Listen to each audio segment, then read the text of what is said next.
There it is. I'm just waiting on. What's it saying? You come on, access required. To stream this platform, you can subscribe to X. Oh wow, change shit. Yeah, just remove it.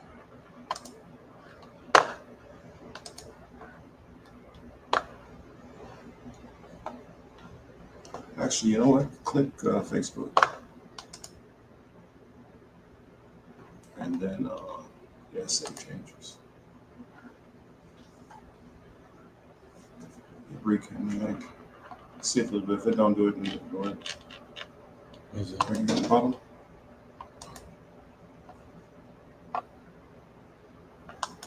Oh, fuck all that. Exit out. I don't want to close it.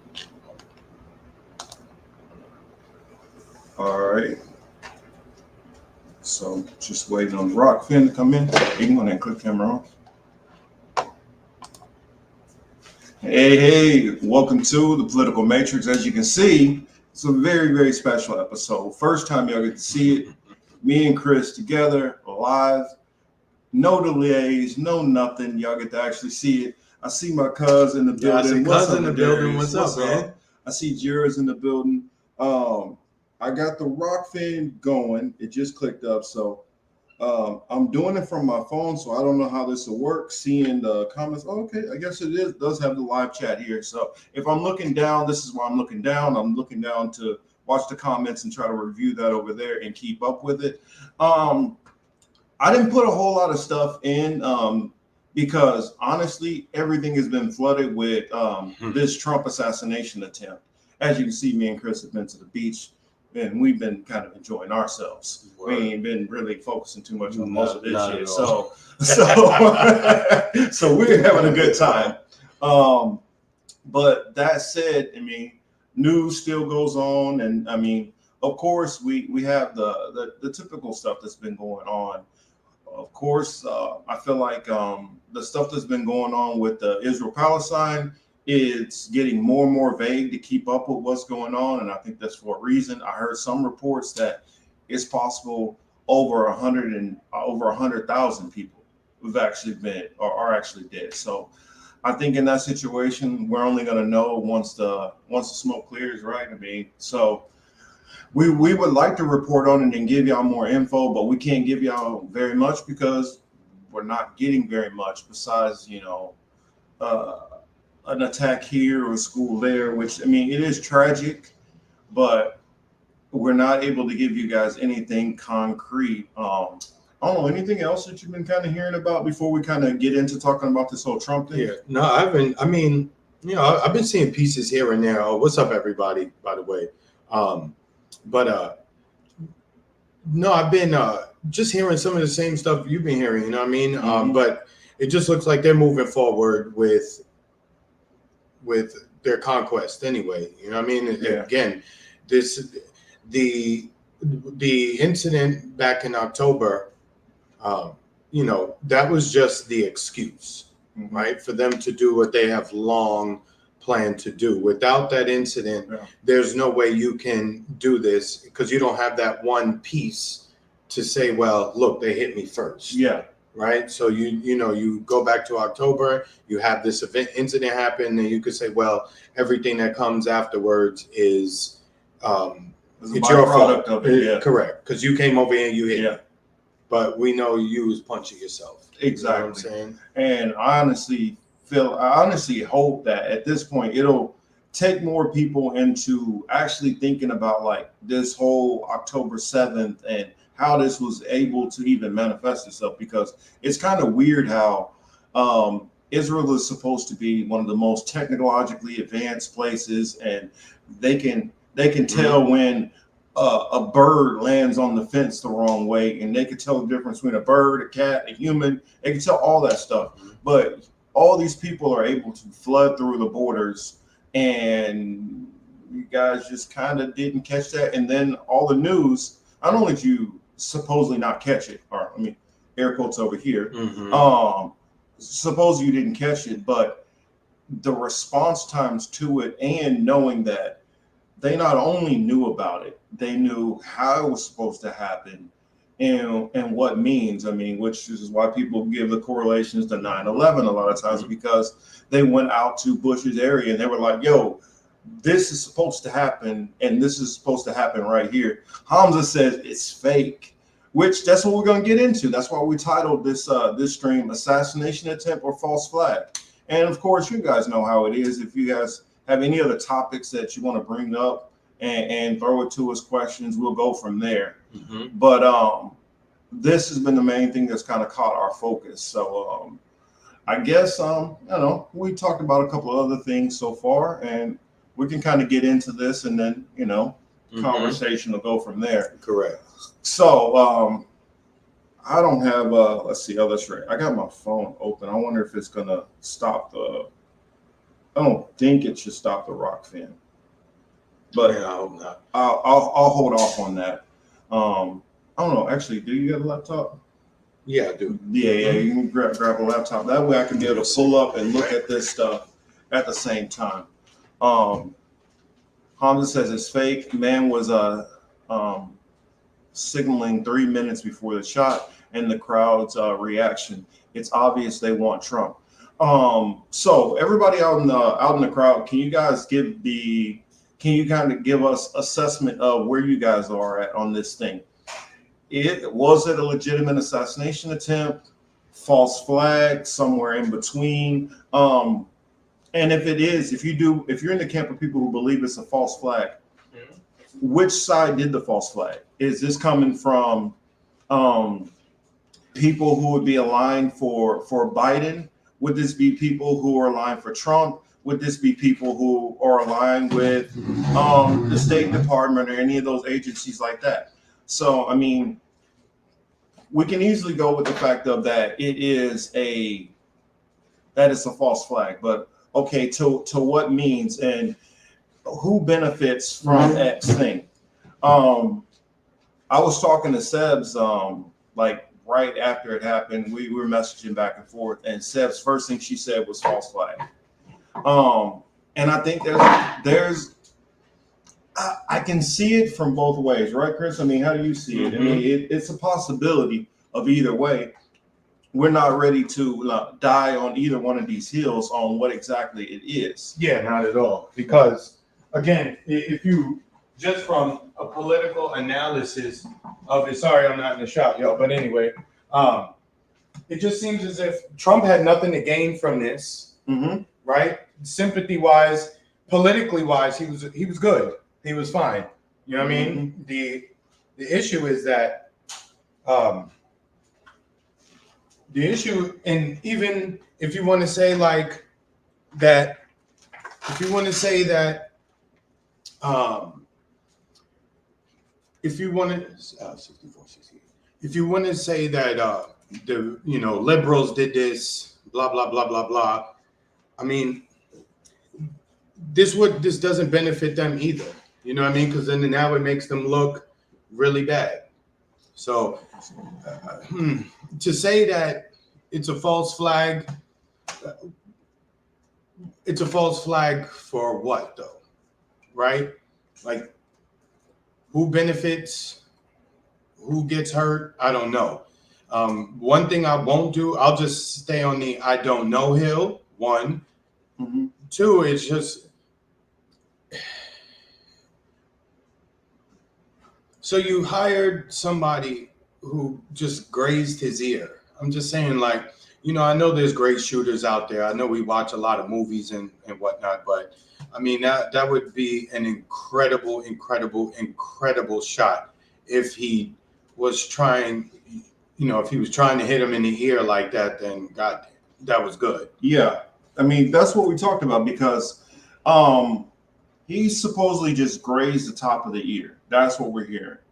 Now, grazing the top of the ear from that distance, and granted, it's not like he shot like, it's not like he shot from like 500 yards away. This is not like, some kind of like super, super long distance, but it's still a long enough distance that, I mean, one hair this way, one hair that way, you're done. It says, damn, y'all, eyewitness protection. Warren, stupid. Warren, what's up? But sorry to cut you off, Marcus. But No, you good.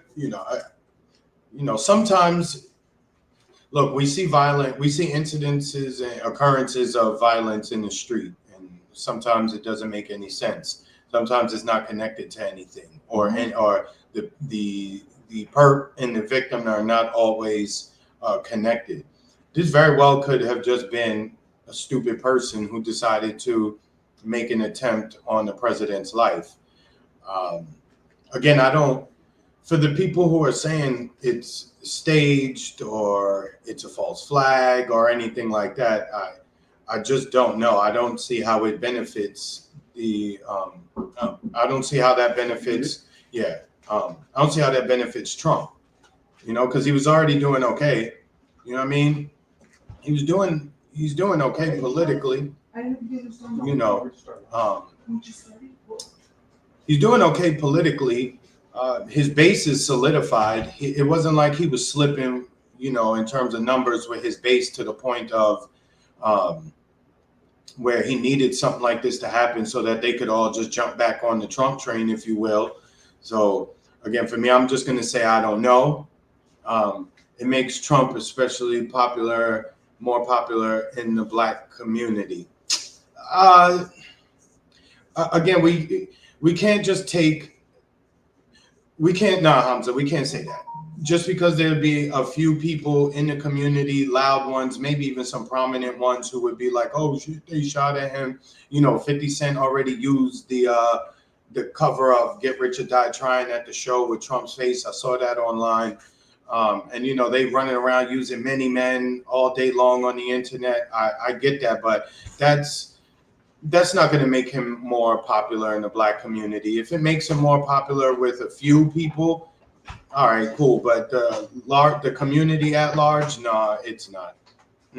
Most niggas, like, honestly, most niggas is like, damn, too bad they missed him. To be quite honest. Yeah. It's not going to make, again, for every one person at this incident, for a Black person, I'm talking about Kamsa's comment, saying that it'd be more popular in the Black community. I don't see how. For every one or two Black people who says, "Oh, damn, this was messed up. They tried to kill him. I'm going to go vote for him."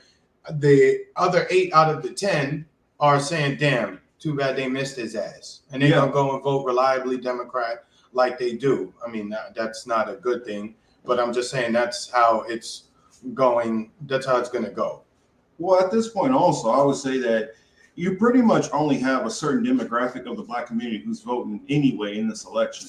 A lot of them have basically checked out. And if you look into a lot of elections anyway, I would say probably the 40 and under crowd a lot of times doesn't vote anyway and haven't voted. So you're looking at mostly probably 50 and up, Black community voters, and most of them are going to be tied to Biden.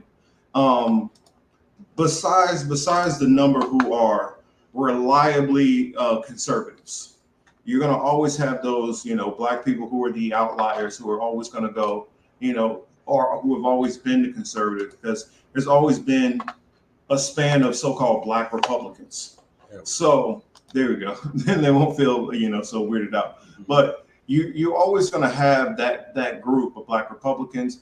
I don't think that this shooting, if this was set up by the Trump people to boost his ratings, for what? Trump is already, all he's had to do is really not even say anything. Just kind of go out there, show his face to his people.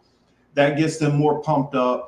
And they go out and then they'll get more signatures and get more people registered to vote. And that'll get more people on the Trump hearing. But I don't see how that's going to make a whole bunch of people all of a sudden switch over and be like, "Ooh, I'm going for Trump now." Because even if let's say, for instance, he got shot, he took 3 bullets and he survived.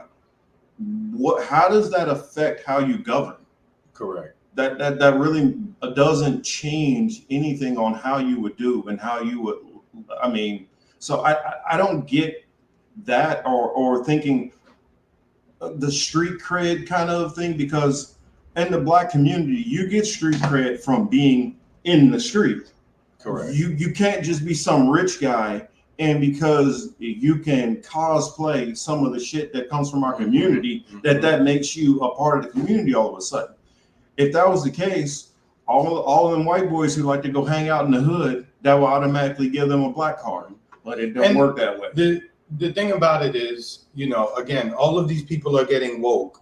As going back to what we first started discussing, that issue over there in Palestine and that particular group of people, right?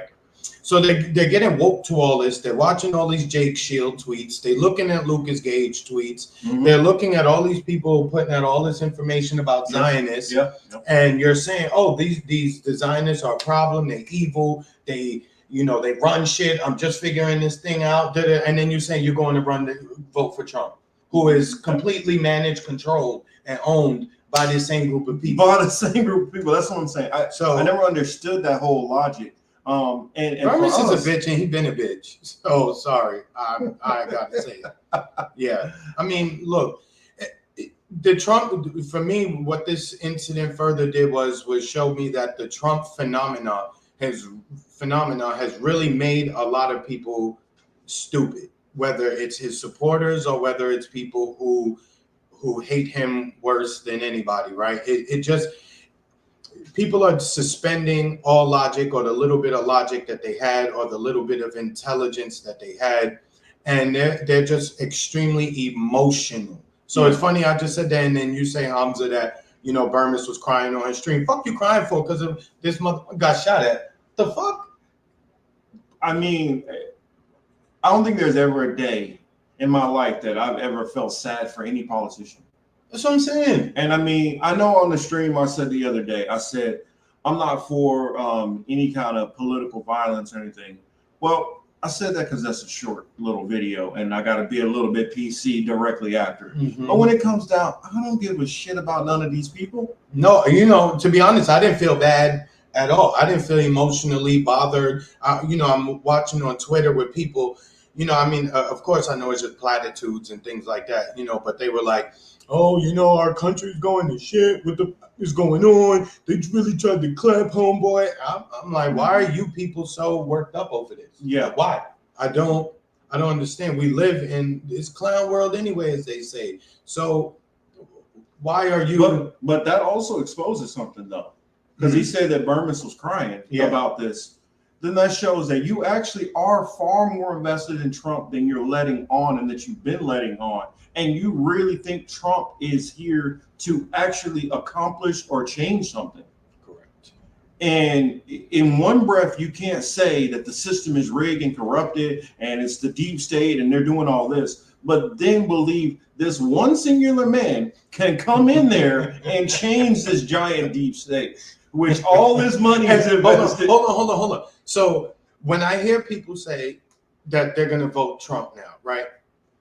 So are you going to go in that booth, vote Trump, and then Republican all the way down the ticket? Is that what you're going to do? Because then you know what you're doing, right? You send all the same Zionists and all the same deep state people who are in the Congress and the Senate. You send them right back to do the work. What do you think Trump is going to get accomplished that? Because the last time he was there, the same composition, it would be more or less the same composition of Congress, right? Right. So they blocked him from doing some things.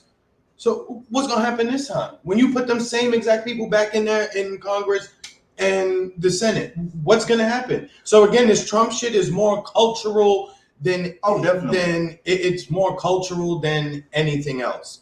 And it's the culture war shit, really at large.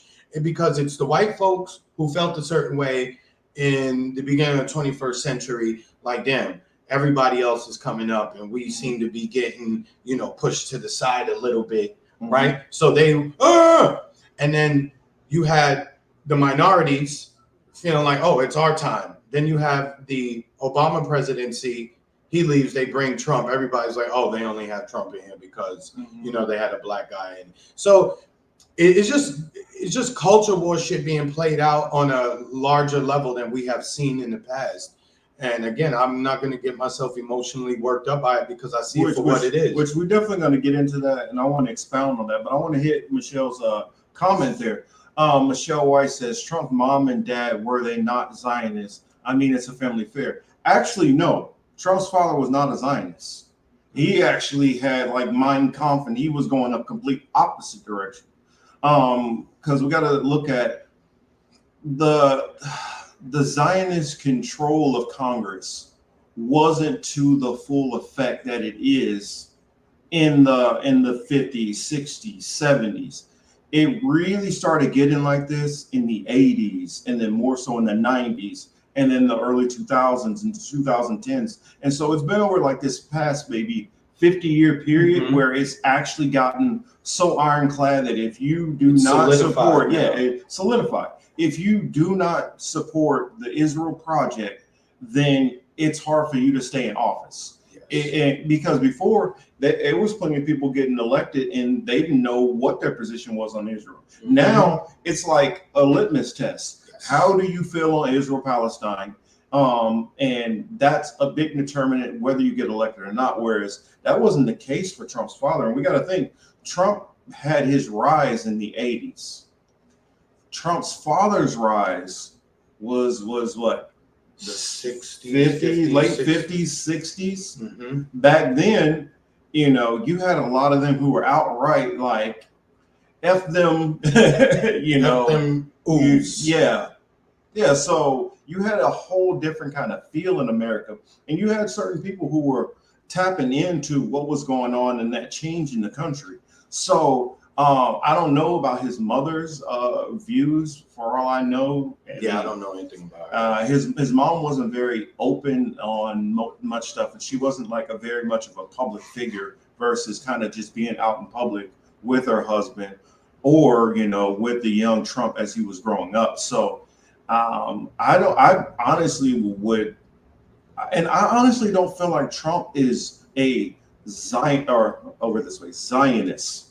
I feel Trump is one of those people who anybody who is going to help him advance to where he needs to get to for whatever he's trying to accomplish, he will be on your side for that. So right now, you got all the culture warriors out here and the people who DEI is ruining the country. He's going to jump on that train because that's what he sees the voters want. He knows that's his path to getting elected. Trump's not a true believer in anything, really. No, he's not at all. So it's all about money for this man, and it always has been. Let's add to, right? Because he's going to get elected, right? Talking about this, his son. I don't know how much Ivanka is going to be involved in the administration. We know Jared Kushner was very much influential in the first time he was there, right? You've seen Netanyahu say like, "Oh, I've watched this kid grow up." Yeah, their families are like super tight. Yeah, and you got to think when Netanyahu was in the country back in those days, he probably definitely knew his parents and was probably going to synagogue with them and stuff like that for different holidays. Yes. So again, Trump is not going to do anything. Trump is Vince McMahon. Yeah. And it just seems like so funny. Commonwealth just said this. I'm gonna add this comment and then you finish. Yeah. It says, I like how everyone knows it's a distraction and complete WWE theater, and yet every stream and all media today spends so much time speculating. Yeah. Well, and we kind of have to, because this is what it's going to be. Now, of course, we'll dive off into a couple other topics from there, but I mean, it has to be talked about. It's news, it's history, regardless of if it's a false flag or not. That's the reason why we titled our stream separately, assassination attempt or false flag. At least we want people to, because there's a lot of normies who don't think that way. And if you think within the alt media bubble, you forget there's a lot of people who are MAGA who are not in that media who think separate. There's a lot of blue MAGA who think separate. And there's a lot of people who are non-political who just take it for what they see. But yeah, sorry, back to your analogy. No, I'm just saying. And shout out to Gregory Walker, Himcar, and Copeland Morris. We appreciate y'all. What's up, fellas? What's going on, guys? So like I said, Trump runs around looking more like Vince McMahon to me than anything else. You know what I mean? So this is all a show in one way or the other, right? And That's really all I have to say about that. I mean, earlier I was talking to Marcus about it. I already said from this afternoon, like maybe 4 or 5 hours ago, I looked at Marcus. I was like, dog, I'm already over this shit. Yeah. I mean, already said that because everybody on Twitter and all the socials, you know, there's so many different theories and all this other shit. You know what I mean? Dog, you know what? He got a great photo op out of it. I'll give him that. Give me something to drink. You know, he got a great photo op out of it. And you know what? Congratulations to him. Yeah, it's like one of those old school like Time magazine type. I mean, they're picking him up and he's being, you know, he's like, wait. Oh yeah, that was a key part. Like he literally wait. He was telling him wait. He's telling him wait. You get my shoe and then wait so I can get this pose. And that's why, I mean, then he's like, good drink. oh, thank you. You're welcome. All right, thanks. Yeah, but I mean that way it leans. I mean, for the people who say that it would be a psyop on his side, I mean, I can see it, but I don't know. I mean, also the fact that I'm gonna have an actual real sniper get out there and fire real live fire at me and take that gamble. If he was behind in the polls, I could see Trump doing something like that. If this was because you can't shoot a blank round that far, and so it wouldn't be a blank. If this was like some kind of pellet gun, which it would have to be a really high powered which that's doable. They could produce a pellet gun that replicates I can't even think of what the gun's called right now. The air gun? No. The AR-15.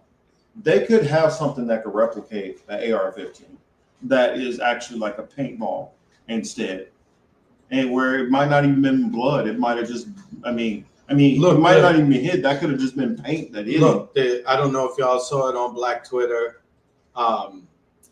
They already did a recreation of this with black folks. It's the funniest. It's extremely funny. He's down on the guy who's supposed to be Trump. He's down on the floor, and the guy comes over to him with the ketchup pack. He's like, "Yeah, just put the ketchup right here." He says, "It's fresh." Okay, yeah, no, it's good. So they put the ketchup pack all on the ear and like that. So it was actually very, very funny. I think '98 was probably the last year I watched WWF. Hamza. I still call it WWF. The E's didn't stick because it was already. Yeah, we were so used to it being WWF. Yeah, correct. But yeah, like I said, it's. I'm glad. I'll be glad for when this leaves the news cycle. I mean, unfortunately, it's going to be with us at least for the next 2 weeks or so until maybe something else happens. Mm-hmm. But I really don't. Or maybe this was like a setup. Maybe this was like the first. I don't know. No, I don't even want to speculate. Well, this is one thing which calls into question. Because I'm thinking, what if somebody says, "Oh, you tried to kill him. Now I gotta go try to shoot the other guy." Well, I mean, if we see that happen, then we'll know what's really going on out here. And you don't even have to do that because he's dying anyway. He's effectively brain dead. I'm like, really? All you got to do is throw some marbles on the stage. He literally would probably fall and just die. You just need fall into dust. You just need a little bit of Crisco, maybe, like just oil, a little bit. Just a little bit of oil pouring it. Or just run up, just a jump scare. Oh yeah, a jump scare might be enough. It cracks me up because Biden tries to act so tough, and it's like, I bet even when you were young, you were not tough, but you play this like, oh, I'll take him out back and man, shit your old ass down. Seriously, you ain't done no kind of manual labor. There's nothing tough about you. Just why do you do this, and why do people believe this bullshit? Gregory said also lots of holes in the Secret Service, which it makes you question. Because a lot of people they're showing that video that we saw or whatever, and it's showing the females, and they look like they're all fluttered and they don't know what's going on, and then they put that on. Oh, see, this is what DEI gets you, and of course, the piece of shits who look for a reason to attack DEI obviously make that as that's what's going on. But how do we know that Secret Service wasn't always this sloppy? How do we not know? Secret Service could have always been kind of sloppy. Mm-hmm. It's just nobody ever decided to really test it like that. I mean, if you think back to Reagan, the Reagan assassination attempt, oh boy, just walked up through the Secret Service and got him. Mm-hmm. I mean, if you go back to Bobby Kennedy, oh boy, managed to get through there with a gun in a crowd and just pop. Mm-hmm. I mean, the whole JFK thing, you could say it's a conspiracy. You say we're not going to go hash out that full argument. Well, maybe not at this moment, but if you look at that, why in the hell would you ever allow him to ride with a convertible through slowly around these curves? And I don't know many people who have, if you've been to Dallas and you've been to Dealey Plaza in that area, you understand like this is a horrible spot for you to ride uncovered and slowing down to 5 miles an hour. And no, so is it that the security is Secret Service isn't as good as it used to be, or is it just being exposed for it's not really as good as it's been made out to be ever? How do we know the politics of this person decide? I mean, like what's that movie? White House Down. Okay. If y'all remember that movie, politics came into play as far as putting one of their best Secret Service agents out to pasture. And so, in this kind of stuff, politics comes into play also. A chief of staff might decide, I don't like this person. And so, therefore, he's no longer on the detail anymore, or he's guarding the son or the wife or somebody else. Whereas they really should be right next to the main asset. And so some of those politics of how the people get into leadership has to take a play also. Like we talked about how they had eyes on, oh boy, how do we know that when he got on the radio and he's like, don't you dare take this shot. If you shoot this person, I'll have you doing parking duty. We don't know what the conversation was, just like I talked about earlier with the Uvalde situation. It could have been some of that kind of shit going on. And then another thing that I will put into play, the Secret Service could do all the practicing they want. Until you're in an actual situation, you do not know how you're going to react. Nobody does. And you have to be in these types of situations repeatedly to develop this, I know exactly what I'm going to do in that scenario. And so unless you're going to take the Secret Service and stock them with full special forces members who have went on multiple missions, that's the only way you're going to have a good assurance of what they're going to do in that situation. Which, if y'all don't know, most Secret Service just come from former cops, either FBI, you might have been DC police, whatever, and you pass the test, and that's it. And then you get some training for eventuality, which hardly ever happens. So a person can do great in all the training, and still when it comes to the actual situation, they completely shit the bed. I mean, if you guys look up the stats on Vietnam, how many people who were fully trained going into Vietnam who died without even firing a shot? And the reason why is when they saw the whites of another person's eyes, they froze up. And the difference is the Viet Cong did not freeze. So there's a lot of elements about this that you can't, you guys can make whatever determinations you want. I myself personally am not comfortable with just saying, oh, well, it's this, or see, this is DEI, but like us, we don't have an agenda. We're not coming here, on the Democratic side, Republican side, for Trump, for Biden, against necessarily. We're just here to try to suss out what's happened, what's going on here, and also just kind of give you guys some food for thought, for you guys can come to your own conclusions, what happened, because I know this is going to be definitely a water cooler conversation that's going to be talked about, throughout the week, especially when you guys get in first thing Monday morning, especially with more and more information trickling out, because I like to go to Twitter for to get the details. Now, the one thing I always keep in mind, I don't know how much of these details are legit. I don't know what's BS or not, because with old boy, what's his name? Crooks, Matthew Crooks or something like Yeah, that. Here's the something thing, like though. If the Secret Service was truly in on it, why did they only allow the shooter to get off one shot or two? We got off a couple shots. Oh, so then he was just a bad shooter then. Oh yeah. Okay. I mean, I heard anywhere. Well, also, we don't know how many of these shots, when they're explaining, how many of the shots are from the shooter, and how many of these are from Secret Service firing back at the shooter. Yep. And so I think they said that they heard somewhere around 7 or 8 shots. You guys can clue us in if you guys have more information on it, because we're kind of, both of us, not really. We don't really feel a way about this.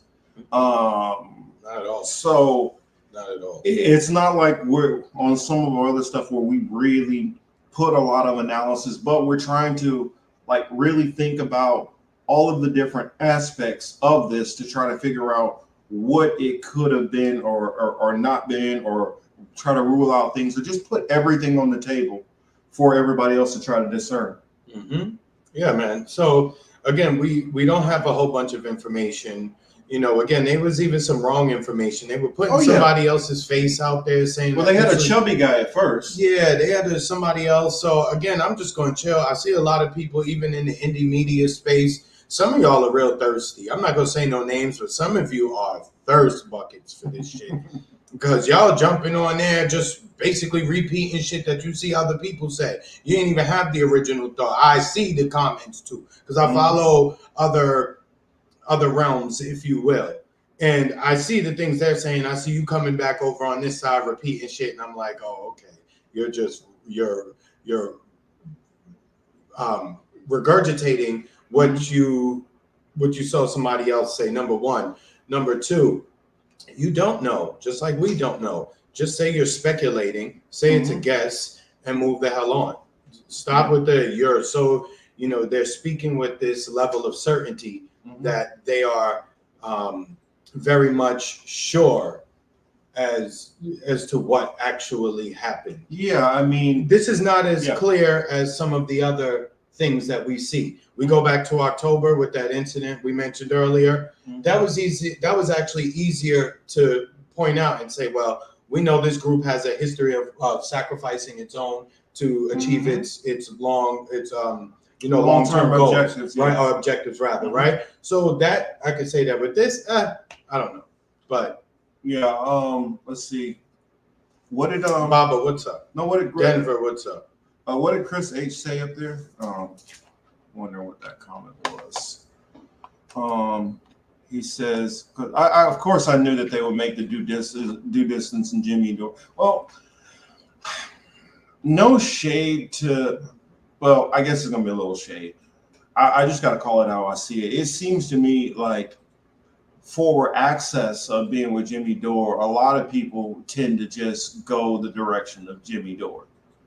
And they're going to kind of push towards this. And plus, due distance has kind of been on this anti-DEI, and I don't know. That's where I go into, a lot of people on the left have this blindness, and it typically has to do with them being white or their proximity to whiteness, where they're really bad on racial issues, and they always got to turn anything to DEI and woke and all this crap.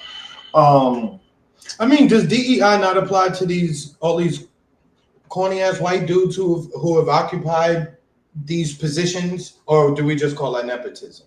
Because that's big because of LeBron. So it's not DEI whenever we have lackluster white guys, because it's mainly white men. It's not so much the women, right? So was it DEI, just nepotism, that put so many of these half-ass mother? Well, and that's a good point. I mean, it's a lot of people. They're not complaining when all of these these white people got in these positions which they weren't qualified for, and that they've done a shitty job and they've been mediocre at best. And so nobody's complaining about that. But when you try to put in any other minority group, whether it's a female, whether it's Latino, whether it's Black, whether it's Arab, whatever, when you try to bring them in, it's automatically They're the thought unqualified. process that they're unqualified. Exactly. That they're just putting a whole bunch of unqualified people in there. That they're not saying, okay, well, you need to meet XYZ Requirements to get in there. And I mean, it's like when they bring up the pilot thing. Most crashes and pilots, most plane crashes are white pilots, and yet y'all make it like DEI Train is why everything accidents, is truck wrong. drivers. Most of this little time are white people, but they turn a blind eye to when it's a white person doing it. But then, whenever it's anybody who's Black or brown or a woman or whatever, it's because of DEI. See. And so I honestly say to those people like that, you honestly need to start looking at them more so and what kind of unconscious prejudices that they might have. Because I think that's where a lot of this hinges think from. about it. We just mentioned Jared Kushner. What experience did Jared Kushner have to occupy the role he did within the White House? Not at all. I mean, So they basically created a new position. He was like a chief of staff, and he was over all Mideast affairs, and that doesn't So again, exist. that's DEI. Well, or nepotism. So it's nepotism. Nepotism is okay. DEI is the problem. Okay, sorry. Nepotism is Thank fine. you. So if I just decide, you know what, if we're like, yo, Marcus, we got a new job for you, and it doesn't matter, we can just like plug him right in. That's no problem. Yeah. And the thing about it is, this whole nepotism thing is across the board in everything. Exactly. All of these CEOs who many of y'all don't complain about. Well, I'm not saying y'all. I know our audience. I'm not talking about y'all. But I'm saying many of them don't complain about this person owns this team or this person owns this new corporation because of their parents. Mm-hmm. But we know what it is. As the Braves shot seconds later, another shot on the screen. Is it anyone? Am I being blocked? No, we see your comments, Baba. Hey, Chris. Yeah. Denver. Yeah. He made the trip, kid. I told you. Yeah, he made the trip. I'll say, can't you see I've got a little son? Yeah, man. He was been for a couple of days, man. We just been having fun hanging out, man. Like he said, we weren't really. Oh, shout out to Seth M for the rock fan tip. We appreciate you, and you stay blessed also. Thank you, I appreciate it. Shout out to Anna Maris. Yeah. Oh, go ahead. Unless you Weezy's in the building. What's up, Weezy? Weezy, what's good? They said, unless you were built like Michelle Obama, you have no business being Secret Service. Yo. But again, we have to see. You know what I mean? Yeah. We'll have to see what information we get over what information we get over the next couple of days and weeks and things like that. You know what I mean? Yeah. Because there's nothing more to say about it. Yeah, I mean, about the incident itself. We can talk about the people around it and some of the commentary. If anything, I think that's probably the best lens to look at. How much oxygen something like this is taking up, how the alternative media and the social medias, how they've all jumped on this and this perspective that many of this have taken. Mm-hmm. I've watched so many of them completely. This is the only thing they're concerned about when there are many issues going on. We still got the situation going on in Haiti. We still got what's going on in Kenya. That hasn't changed. We still got the Kenyan troops going to Haiti and being policed and all that. That's still going on. You still got the Israel-Palestine stuff that's going on. Yeah. You still got issues going on with Russia and them trying to fire long-range weapons into Russia. There's still a lot of things going on, and we have the Israeli government basically falling into a point where it may collapse at some point. And then, not to mention, I know last week we said it looked like I think what did I say that it was going to go right in France, and it actually went to the left of Macron. Either way, he out of there. Yeah, but But they were so hyped. Again, people were so hyped for that chick. What's her name? Marie Le Pen. Yeah. Again, another proud flag waving Zionist. Another one. Yeah. She said France is a Zionist country or something to that effect, or we are Zionists or something like that. And again, the right, just because they're right, I'm telling you, there's problems with both political sides. It doesn't matter the country, right? But at the same time, I have to say this. The white right wing they love to talk shit about every other group, but they are the most easily manipulated because all you have to do is talk negative about a minority, whether it's gay, black, woman, it can even be a special needs person. If you just talk negative about that particular group, they will open checkbooks. Because let's keep in mind, being that you live in Florida and you came out of New York, what do Floridians and people in the South say about New Yorkers? They don't like us. We city slickers. And city slickers, New Yorkers, Yankees, all that stuff. So yeah, y'all are out here like fanboys, like this is fucking Elton John or the Beatles or some shit. Y'all are like falling out, throwing your panties on the stage and everything for damn Donald Trump. Oh, look, a Yankee. Correct. Hey guys, look, I told Marcus because where I'm not far from Mar-a-Lago, right? Yeah. So we're driving on the highway. We're driving on the road past the airport, right? His plane is out there.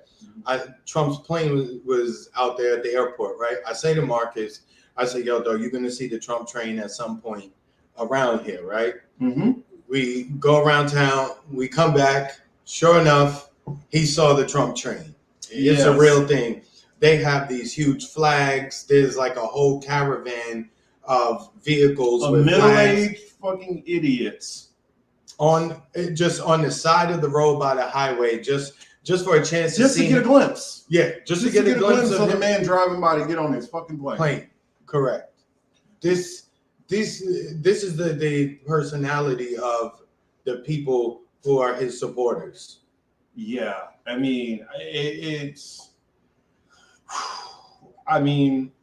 I thought that I was like a political person, and like these people, politics is like a religion for these people. Let's just be honest.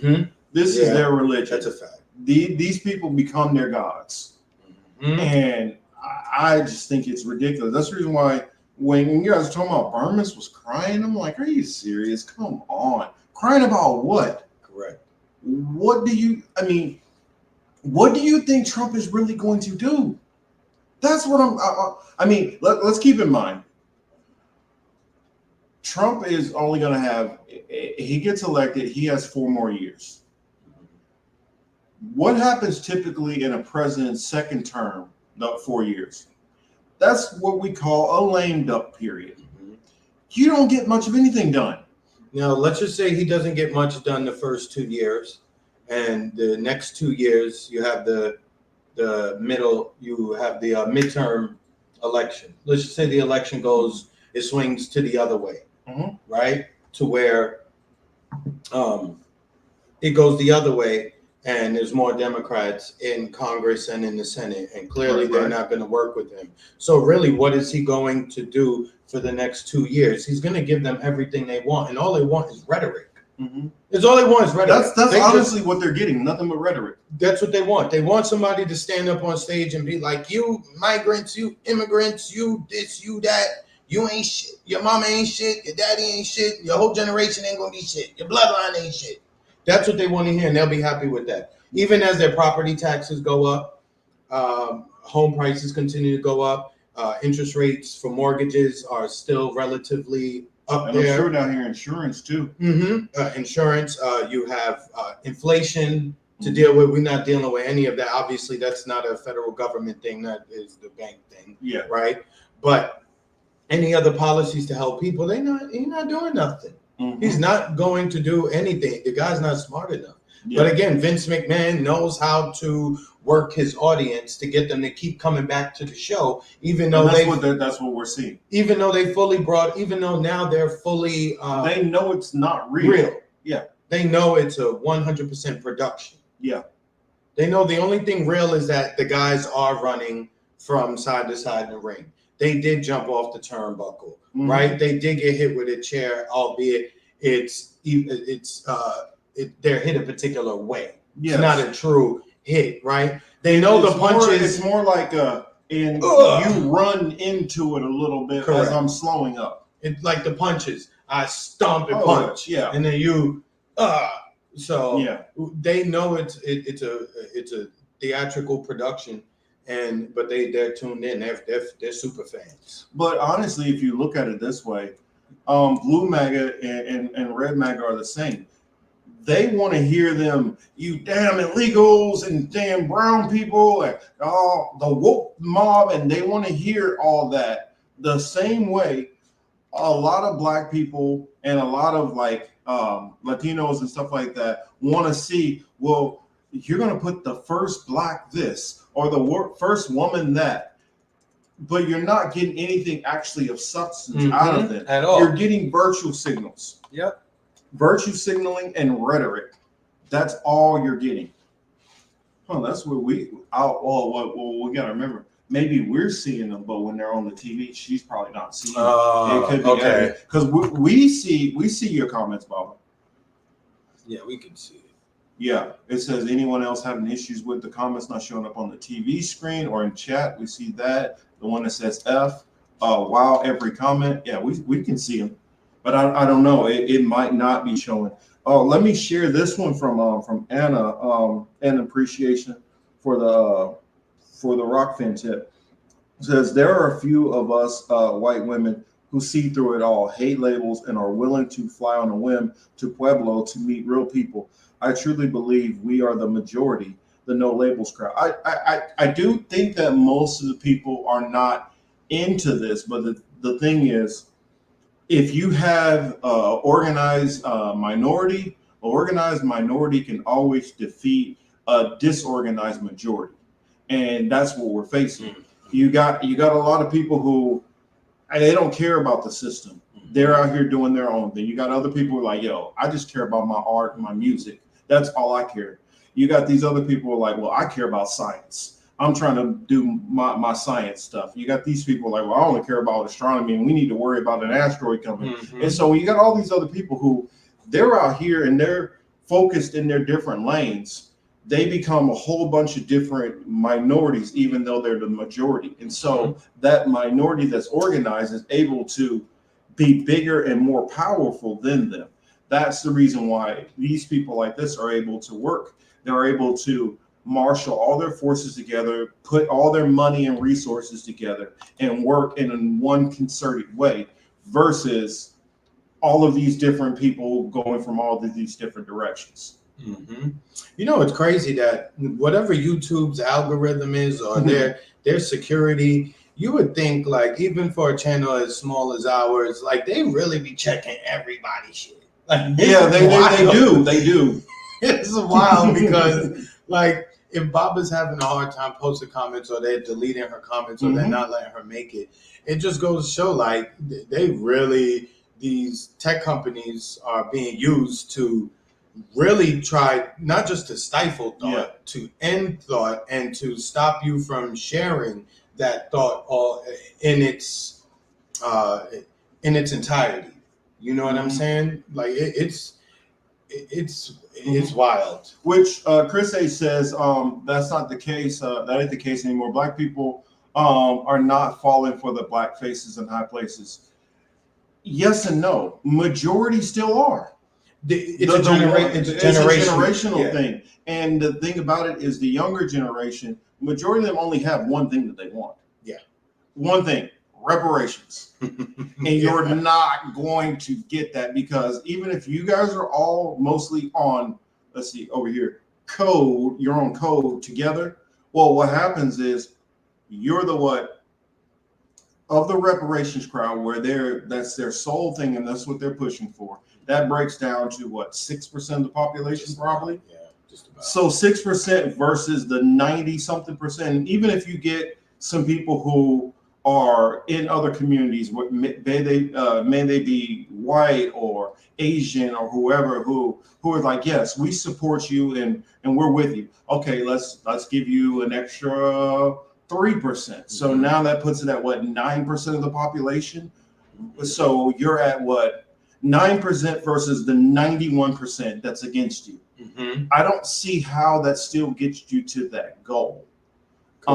So and this is why I have such a problem with a lot of FBAs when they're so big against being at every other group's throat. If you're constantly attacking everybody, then when it comes to a fight, now you got everybody surrounding you who's fighting against you. You have no allies to help you. And so all you're doing is putting the target on you for them to decide to stomp you out. So, I mean, I don't get it. And it says, that's crazy to see you both in the same room. I know, right? I know. Yeah, he finally made it to the east side. Oh, yeah. What do you say? Yeah, a lot of people firmly against giving reparations. Again, the reparations thing, you have to think about it. What would the banks do after you receive the reparations? I'm just saying. What will they do to, the currency once you have it in hand? Because they could tank the currency right after that. You know what I mean? And then, the cup that Marcus just drank out, that'll be like a $150 cup. Yeah. That's what you're going to be looking at. I mean, there's just not any plan or focus. And that's what we talked about, that disorganized group. Also, a lot of these people are online, or they're going to have a rally that let's say, for instance, let's be generous. Let's say you got 400 people to that rally. You think that 400 people, even if you marshal all of them together in that rally, could overpower the whims of that city? And it's like, that's the thing which I look at with some of the people on the left too. For one, you're making all your wants, needs, and wishes so it's so many things you're trying to accomplish at one point, and you don't have the resources. Baba makes a good point. Reparations should come in assets. Yes, because a lot of them say the same. They want tangibles, but let's be honest, a lot of them just want their bank account to have a comma or two in it, right? Which is, I understand it. Who doesn't want free money? Correct, and I get it. But the idea of some land, arable land, maybe break from all taxes. That would be probably better long term than just putting the money in. Yeah. Than only doing money. Yeah. I mean, and honestly, if you made the cash checks smaller to give land or a break from taxes, then that's a way that it can be bridged and be done. Because now you're getting to keep more of your money that you earn. Which is the thing is, a lot of people who push for reparations don't point out the fact of, if you did give reparations out, a lot of people are like, oh, well, that would just destroy well, if you stagger it out, it's not going to destroy anything, because you're going to have people many of them who have a lot of things that they need to pay for, that they're going to pay for, that they can actually start improving their economy. And if you can improve the economy around yourself, you help other people. For instance, if you have all these people who, I would love to go out to dinner to your diner, but I don't have the extra money in my pocket to go do that. With reparations, you will have more people with more buying power to help your small business. What happens if you make t-shirts, you make this, you make that? You also can have more people who decide that, I'm going to go into business for myself. And so that can open up more spots in the job force, because now you got people who might want to get into a field, but they can't get into that field because somebody else can't afford to leave that job that they can't stand to be at. I mean, it can overall in turn make a lot more happiness. I also think it would drive down crime rates. So if you drive down crime rates, you're spending less money on the police force, less money on incarcerations, less money on so many other things. And so you can also, the city can say, well, since we have more citizens who have money to be able to take care of things, then how about you guys just come up with neighborhood association things and a little trust, and you guys can actually fend some of those things, and then we can put more of this stuff towards the major projects like fixing roads and bridges. I mean, if it was explained out in a way to other communities outside of Black people who just want to get a check, and the benefits of how it will work in a capitalistic system, I think you can get further with it. But everybody is getting to the point of, okay, I get my check, I'm good, I'm happy, and that's it. It has to be, what's the next step from there? How does this help the collective as a whole? Granted, I do believe one of the major things will, for some people, it might take some animosity away. But in all honesty, for a lot of people, it's not. A lot of people get reparations. They still going to be on the F the white man and all white people. There's a lot of them are going to be like, I still don't like them Jamaicans or Haitians or this person or that person. A lot of them are still going to be like, I don't like the immigrants. A lot of them are still going to, it's not going to actually change stuff for a lot of those people and relations between groups, because I feel a lot of these people, some of this stuff is so hardwired in from generations or centuries of beefs that you have within your own areas. And if you're from different areas, you got different kind of stuff going on. Like when I moved out to Cali, the community that I grew up in, now granted, things have changed since I lived there, but in Kansas City, we didn't have a Black and brown problem at all. Like at all. The problem was, you might have had a problem with somebody and it just so happened that you were Black, they were brown. But it wasn't like, no, oh, stay away from that area. You know, you can't go over there as a Black guy into their neighborhoods. That didn't go on where I grew up. And I've heard that it started becoming more like that. And that's become immigrants, and many of those people where their first stop was in Cali and out to here, or just certain parts of, say, Mexico or other parts south of the border, where it is a little bit more racist. But I got out to Cali, for decades, it's been, many of them don't mess with each other. And they have a back and forth racism that's a real thing there. And a lot of that starts from the prison system and the gangs and stuff like that, and how segregated off the neighborhoods are in Cali. Every place is not like that. It's just like you might go to a place where out there, you have places where they like, I don't mess with Samoans. Well, where I grew up, there ain't no Samoans. So if a Samoan person moved out, there would be no issues. And I think because online, you have this person who grew up in Louisiana, or this person in California, and this person in Maryland, they're putting on what their experiences are with a certain group, negating the experiences of other people who have a very different relationship. Good. Well said. Excellent. Good shit. You know, I agree with what he said, you know, because I see some of the comments online, and, you know, it doesn't match with my experience where I grew up. So, but I'm not saying that my experience is the majority of experiences. I'm just saying you have to accept that there are differences. And when you say that to some of these people, they just want to, you know, they just disregard what you say or your experience, right? And just try to make it seem like their way, their experience is the only one. But, you know, it's like, you know, ignorance, which is high right now. Let me see. Jimmy Dore said, from Hamza, he says, Jimmy Dore said on his stream he might vote Trump. That doesn't surprise me. I mean, what? Back to your point when we covered this last time. We're not gonna stay here, but I'm just saying, like, what changed other than somebody taking the shot? And what changed from yesterday morning when you weren't to yesterday afternoon? Like, what does it do? Because you feel bad for the dude?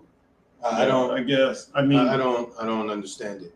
I don't get it. Again, like I said, it's culture war shit at play, and people are really good. Some people are good poker players and can hide their expressions, you know what I mean, and their emotions. And which I gotta give TYT some credit. I mean, I know you guys are not gonna. I'm not saying that I'm with their political analysis. Not at all. There's plenty of people who I listen to because they might cover a topic or at least introduce me to a topic that I'm not hearing or that I didn't think about. But they were right about their instincts about Jimmy Dore. They were very right about, no, he's a little bit more right wing than he's letting on. And I don't care if he's right or left wing. I'm just saying, be consistent with your analysis and your reporting. Well, I'm saying, we used to complain about like mainstream reporters, how they kind of hid the ball. They pretended that they were calling balls and strikes, but literally they had a way that they were leaning. And this man is not being completely honest with his leanings. That's what I would say.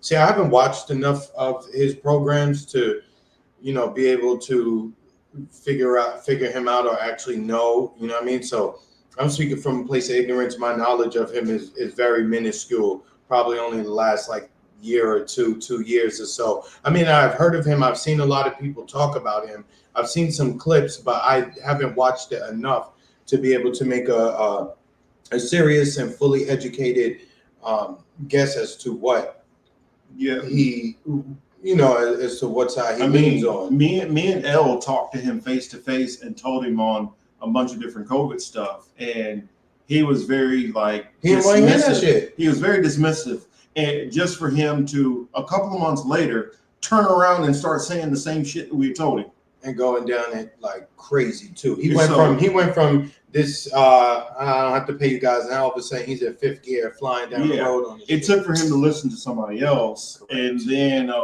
now I'll listen. Correct. But yeah, I'm not about to listen to this black guy and this crazy woman. Yeah, exactly. She's definitely crazy woman. Exactly. But Baba brought up something earlier in the chat I wanted to ask you about. Do you think that Ukraine will soon be the home of the Israelis? I've heard plans of that for many years about it being a fallback country that they could go into if things hit the fan and this whole Israel project falls apart. I would say that it is a small chance. I think it's the break in case of emergency. But I really feel because something that's very understated and not talked about enough is how many people are fleeing from Israel. There's a lot of people who are fleeing from Israel. It's a significant number of people who have left, left the place, Yeah. But I think most of them went back to their. Yeah, but most of them are going back to like Great Britain and Scotland and U.S. and yeah, I mean they're going back to L.A. and Chicago and New York and I mean South Florida. I mean, they're not. I don't see them going to Ukraine. I don't see them going to that area for the simple fact of it's not like a super. I'm not trying to shit on the place, but if you had the choice of going, say you're from New York originally, you got the choice of going back to going back to Queens or something, or going to trying to think Manhattan. You gonna go back to Manhattan, or are you gonna go to Ukraine? Yeah, right. I mean, and also not all of those people are of Ukrainian descent, so. I get it. There are a lot of Russian Jews. I can see them that be a possibility, but at the same time, no, because why not just go back to Russia? It already has an established cities. It's already set up. You already speak the language. Why go over to Ukraine and go to a place which probably half of it is bombed out? And I don't see that. Now I could see some of them once it's rebuilt and some people kind of trickle in a little bit later who are of Ukrainian descent. We got to remember some of these people, Sephardics and stuff like that, might be living in parts of Spain and Italy. You got some of these people who are coming from all over South America. I mean, Chile, Argentina, some of them coming out of Brazil. I mean, a good homeland for many of them would be India, because India would be happy to take the ball. The way them motherfuckers act, hell yeah, they would. Hell yeah, they would. Did you see that meme where it showed the Israeli woman the Indian guy, he's like holding her and he's big grin. And she's like, that's pretty accurate to kind of how they are. It's like, yes, Indians are massively supporting Israelis, but Israelis are like, okay, thank you.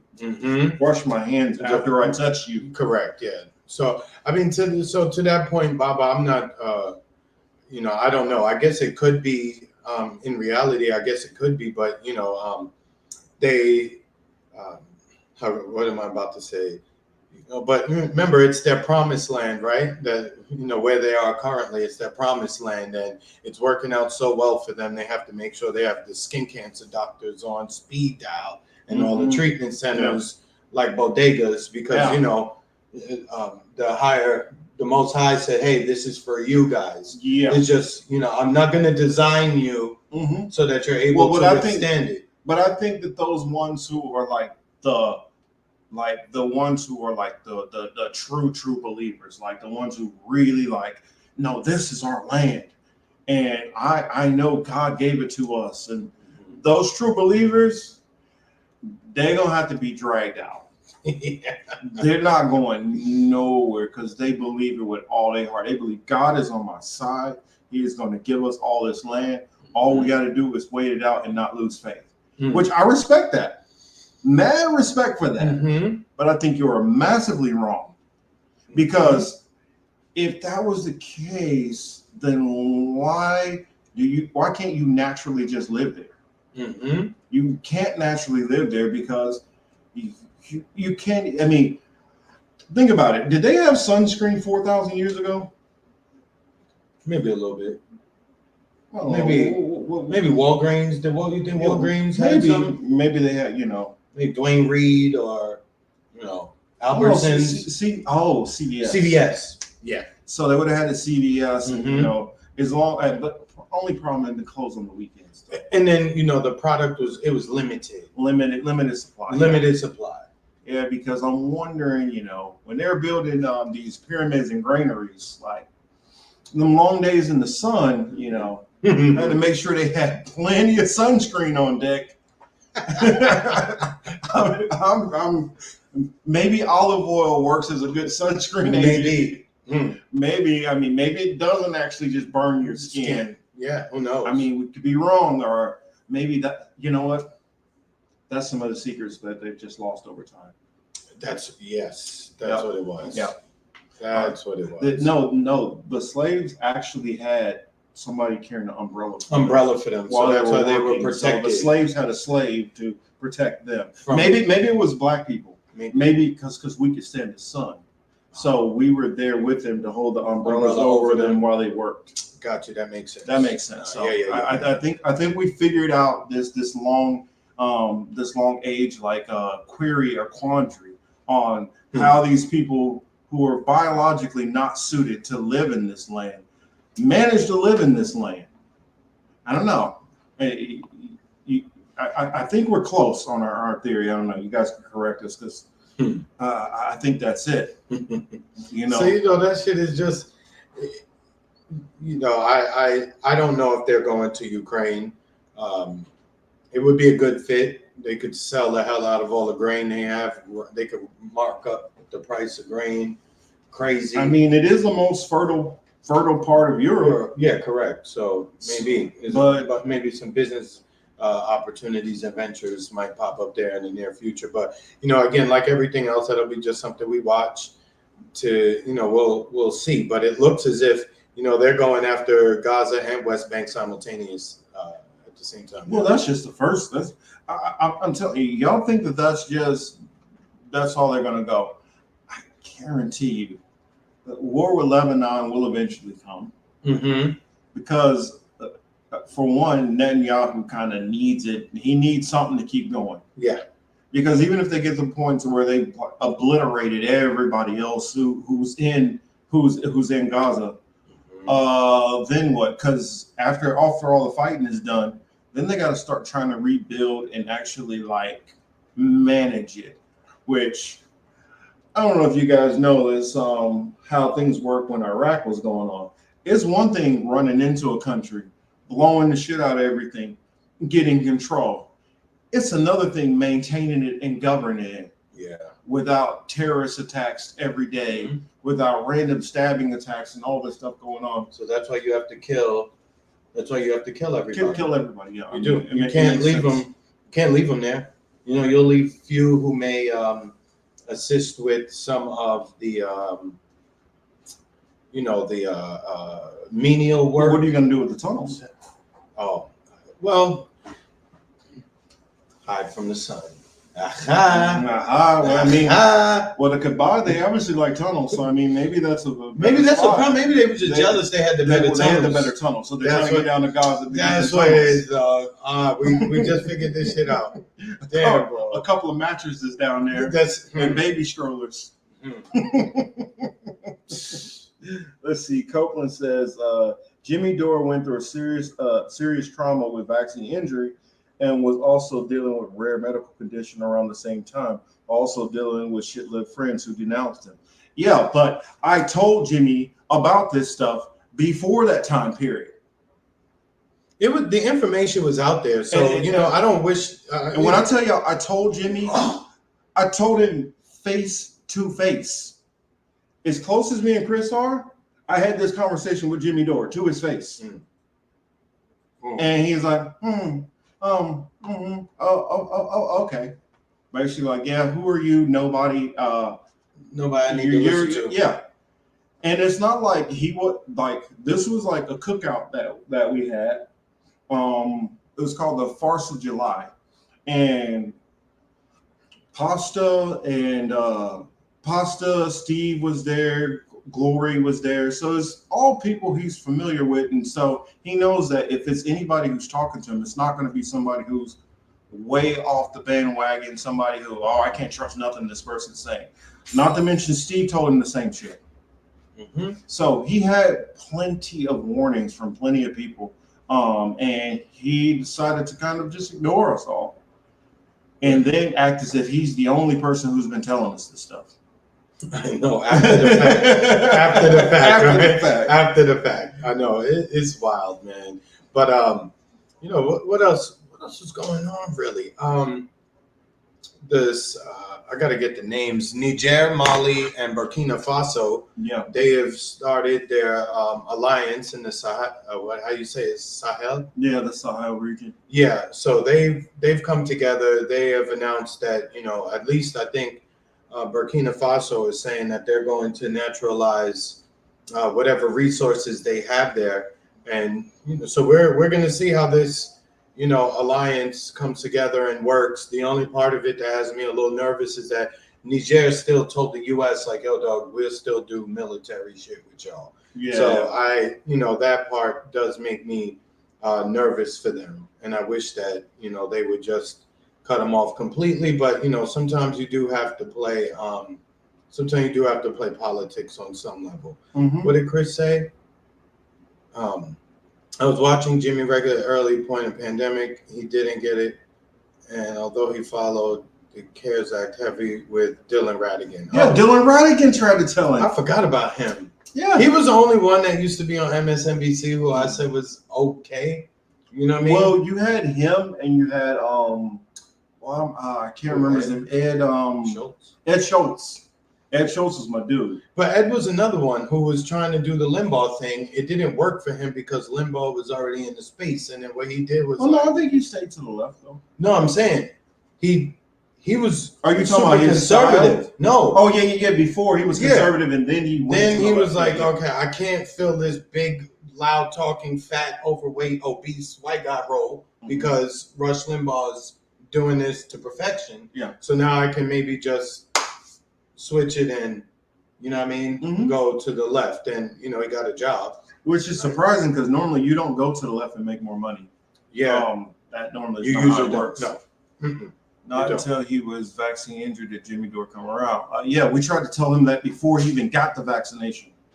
You try to tell a lot of people about it. We tried to tell a lot of people. And in fact, like one of the channels, the very information that Crystal and Sauter that show breaking points when they first started out, after they left from the Hill, they hit me with a strike on my channel, Hmm. and for medical misinformation. Oh yeah. Mind you, this is all I did. I totaled the CDC Oh and yeah. the WHO's numbers, gave their numbers, gave the amount of people who died from it versus the amount of people who were infected, and just gave a percentage. Oh yeah. Misinformation. And I'm like, all I did was add up numbers. Are you saying a calculator is giving misinformation? Yes, because it didn't give the right number. No, you hit the right number. You hit subtract when you should have hit add. That's what you fucked up. Got it. Got That's it. what you messed up. Just next time, just know, go with it. Says money itself is a right-wing concept. I guess. Well, but what would you call barter and trade a right-wing concept also? Because barter and trade is what came before currency. Yeah. Let's see, Marcus, that percentage was misinformation. Oh So yeah, you were actually true. yeah, good point, Baba. Point taken. Good point. Touche. They just didn't like the fact that I criticized one of their people who came on the show who was talking some BS. Mm-hmm. And I for a moment I thought that Breaking Points was like, I was like, they're not paying attention to nothing I'm saying, because I was like giving them a little bit of love and watching their content. But when I disagreed, I disagreed. And I would say stuff on here, and then like the next show, I would see like Saga and them seem like they're responding to something I talked about. I was like, this is weird. I was like, but that's coincidence. There's no way possible anybody from a big network like that could be paying attention to me. Yeah, and then it repeatedly, it kept seeming like I'm being responded to. See, yeah, I mean, And you so know, look, Nico was the one who told me, it's like, no, they are, somebody over there is probably watching you.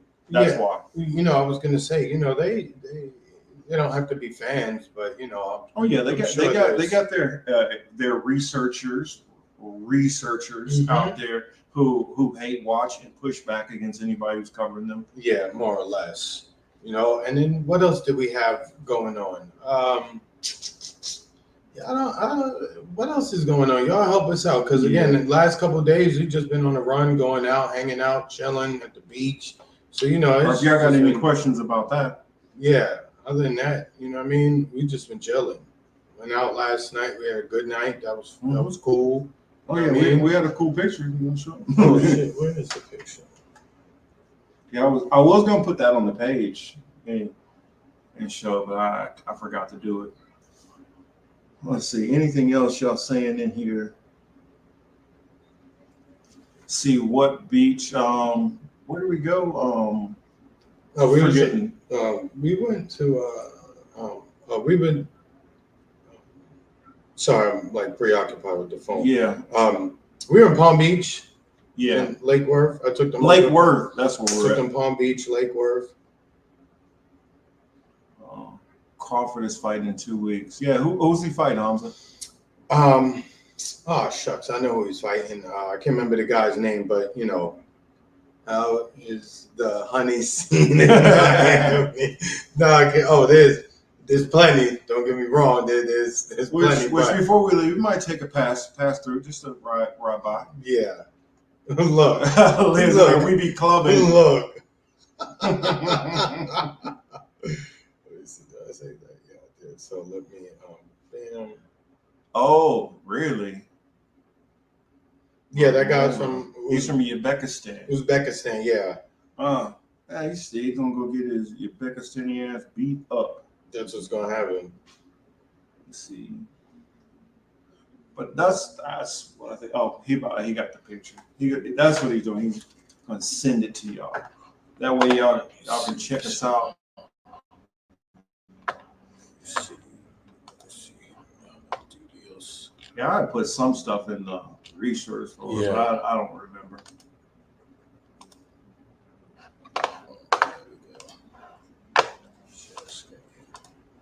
Came through the Soviet boxing system.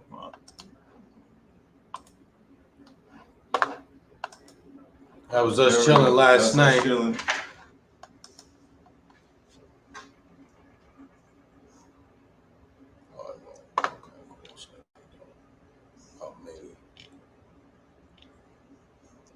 Seems that was us. Still looking smooth out there.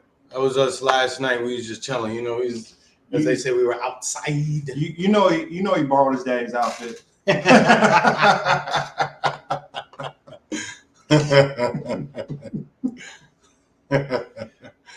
You looking extra Jamaican out there. I'm telling you. And then it says, thanks, Theo.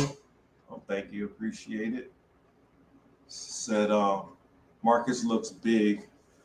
I need to lose some weight. I got out of shape. I'm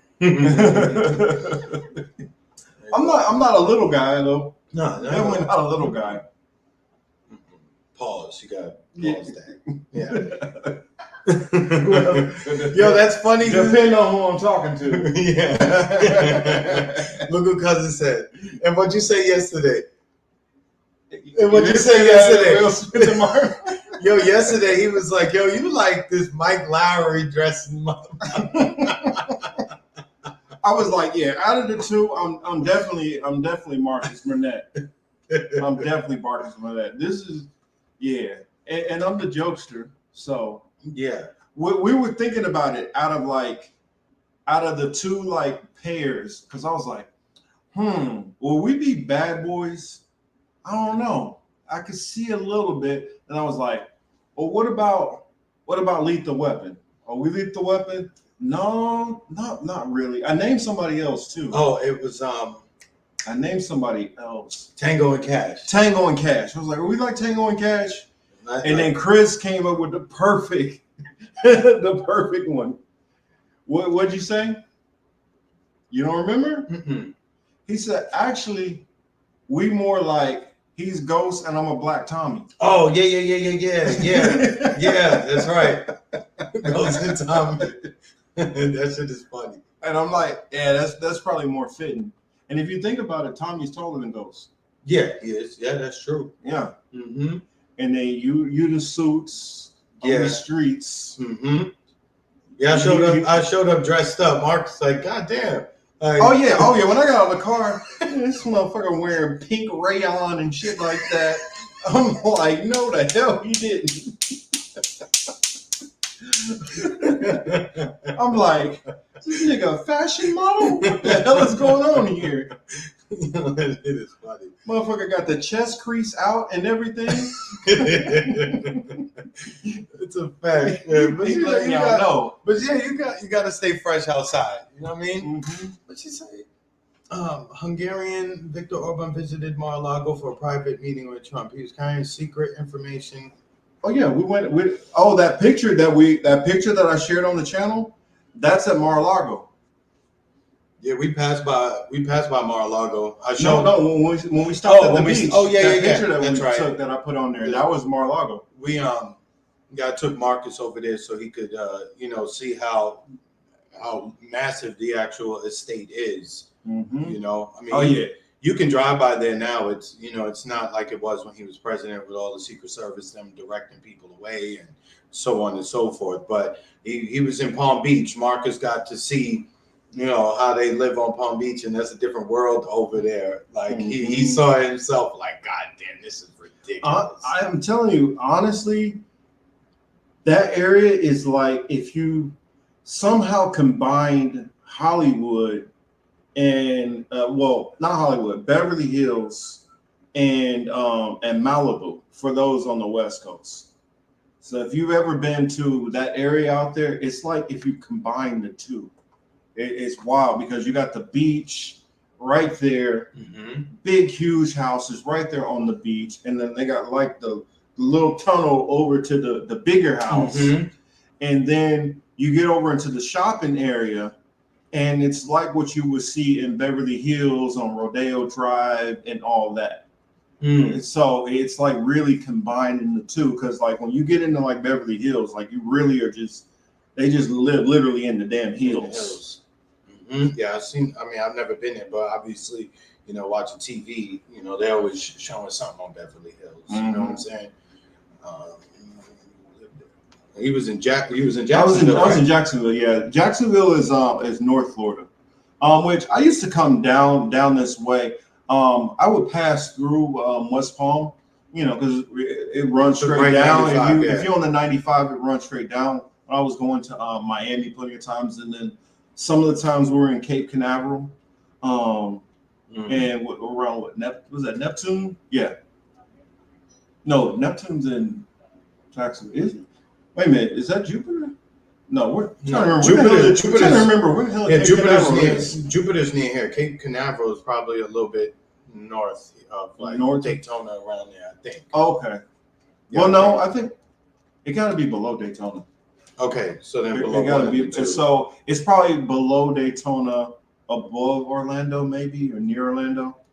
Oh, they're going crazy right now in Miami for that Argentina and Colombian soccer match. My people sending me. When I was in the airport, they were going crazy over. Yeah, my people sending me pictures already from the stadium. It's crazy. Yeah, you know.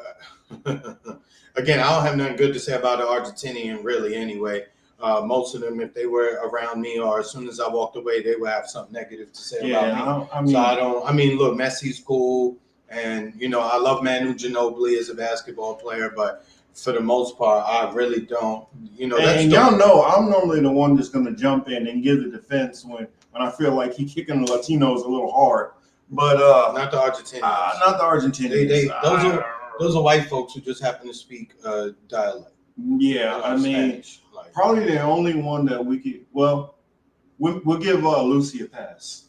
Oh, okay. Lucy's the only one we know that. Okay, she's okay. Correct, but other than that, like I don't care. So even ones I've gotten to like conversations with online, and I try to keep it cool. I mean, the disrespect is just like I remember one who was trying to like. They were like. Kanye is like a nobody. Nobody knows who Kanye is, and talking about how Taylor Swift is like all worldly, and I'm like, maybe where you are, you don't know anything about Kanye, but Kanye is a world-known artist, whether you like him or not. Mm-hmm. And I'm like, that right there showed me the slight that she was trying to do towards, you know, somebody of his stature. That's the picture. They was trying to get in. It was all trying to get in over there. So yeah, they can have that. Mm-hmm. They can have that, and that I'm always gonna lean towards Colombia. I'm not with Argentina. I'm not fucking with them. I don't want to go to y'all place. Not at all. What was him car saying? Yeah, he said hip hop is not popular in Argentina. I can't. No, imagine. It's not. Yeah. I can't imagine it is. Freaking white people down there. Of course. They are openly racist, and if you know anything about, you know, what was going on in, you know, Germany in the 1930s and they pushed it. They 40s. did that down there too, though. Yeah, they but pushed a lot of the black population out of there. I guess I do like what's his name, Dooku or something like that. Dookie. I don't know what his name is. Oh, the football. No. Latin trap. Oh, okay. He's all right. Well, I don't know how he is as a person. Correct. I mean, but you know, we've noted this on here before. A lot of that population came from Germany. That's why their last names are different than most of the last names throughout South America, not including Brazil, because obviously, you know, it's more Portuguese. But the rest of that's the pre. Some of them. Well, that's pre-1945 and post.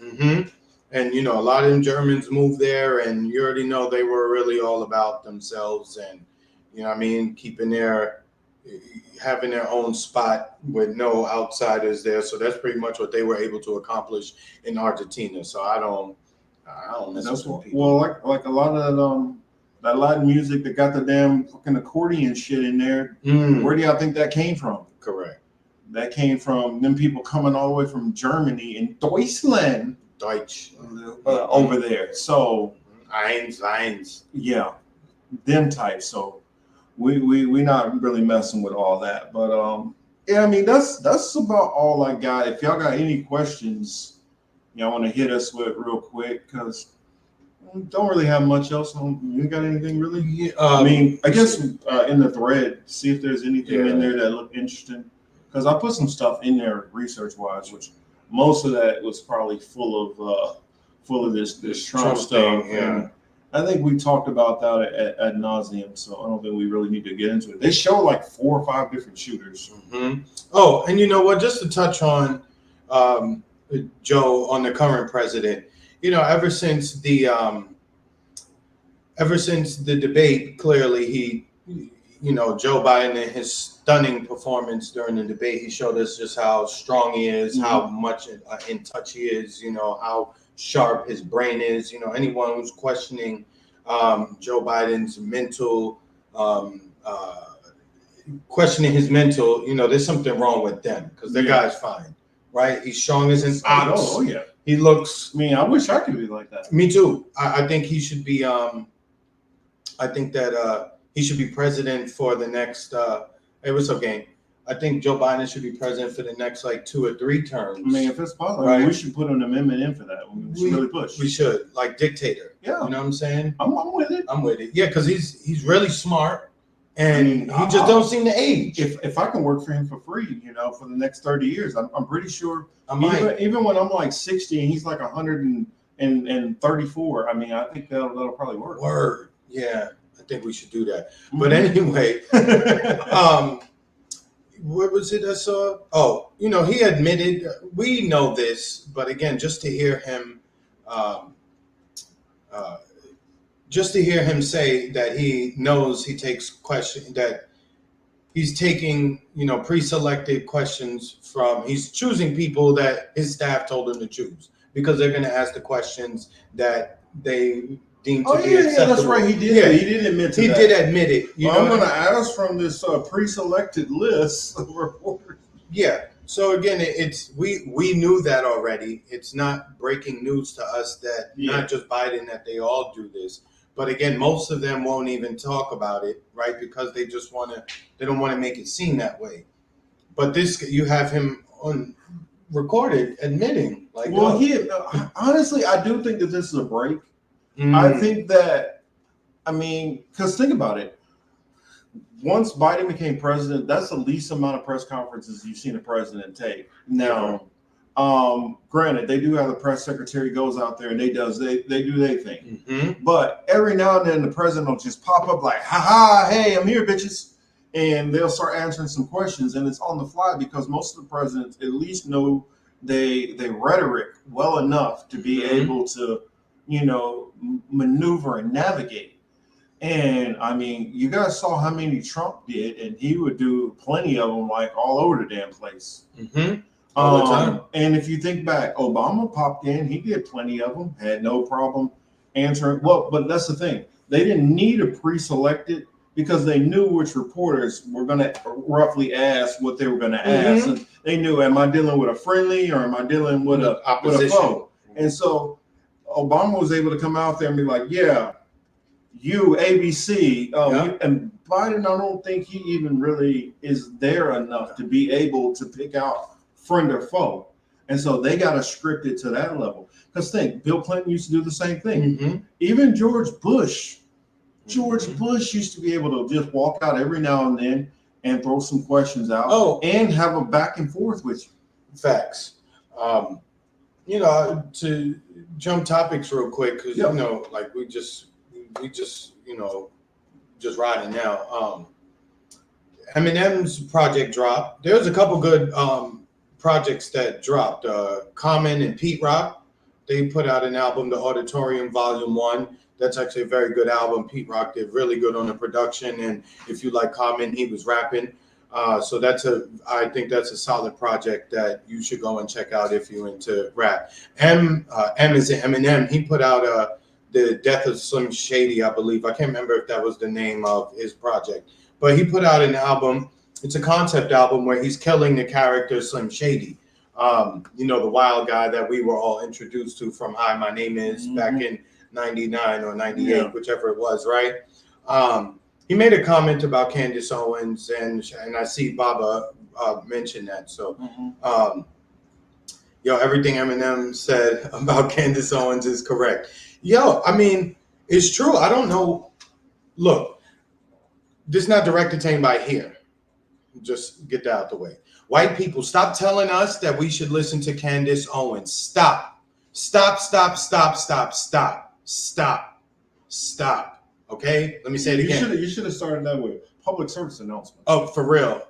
I should say, you know, yo, one more white person tell me that I need to listen to Candace Owens as if, one, I don't know who she is, as if she says anything intelligent, as if she's just not a pawn for the same people who got problems with us. Yeah. And not just us as in black folks. I'm talking about us as in like the lower class. Oh, yeah. Right? The lower socioeconomic. Oh, she's doing class. double duty. Correct. You know what I'm saying? She's late on everything.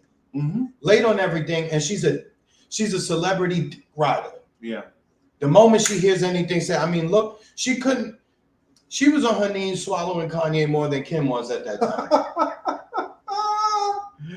That might have been why she's like, you know what, I'm done with you. I seen you with that dry hair skeleton bitch. Correct.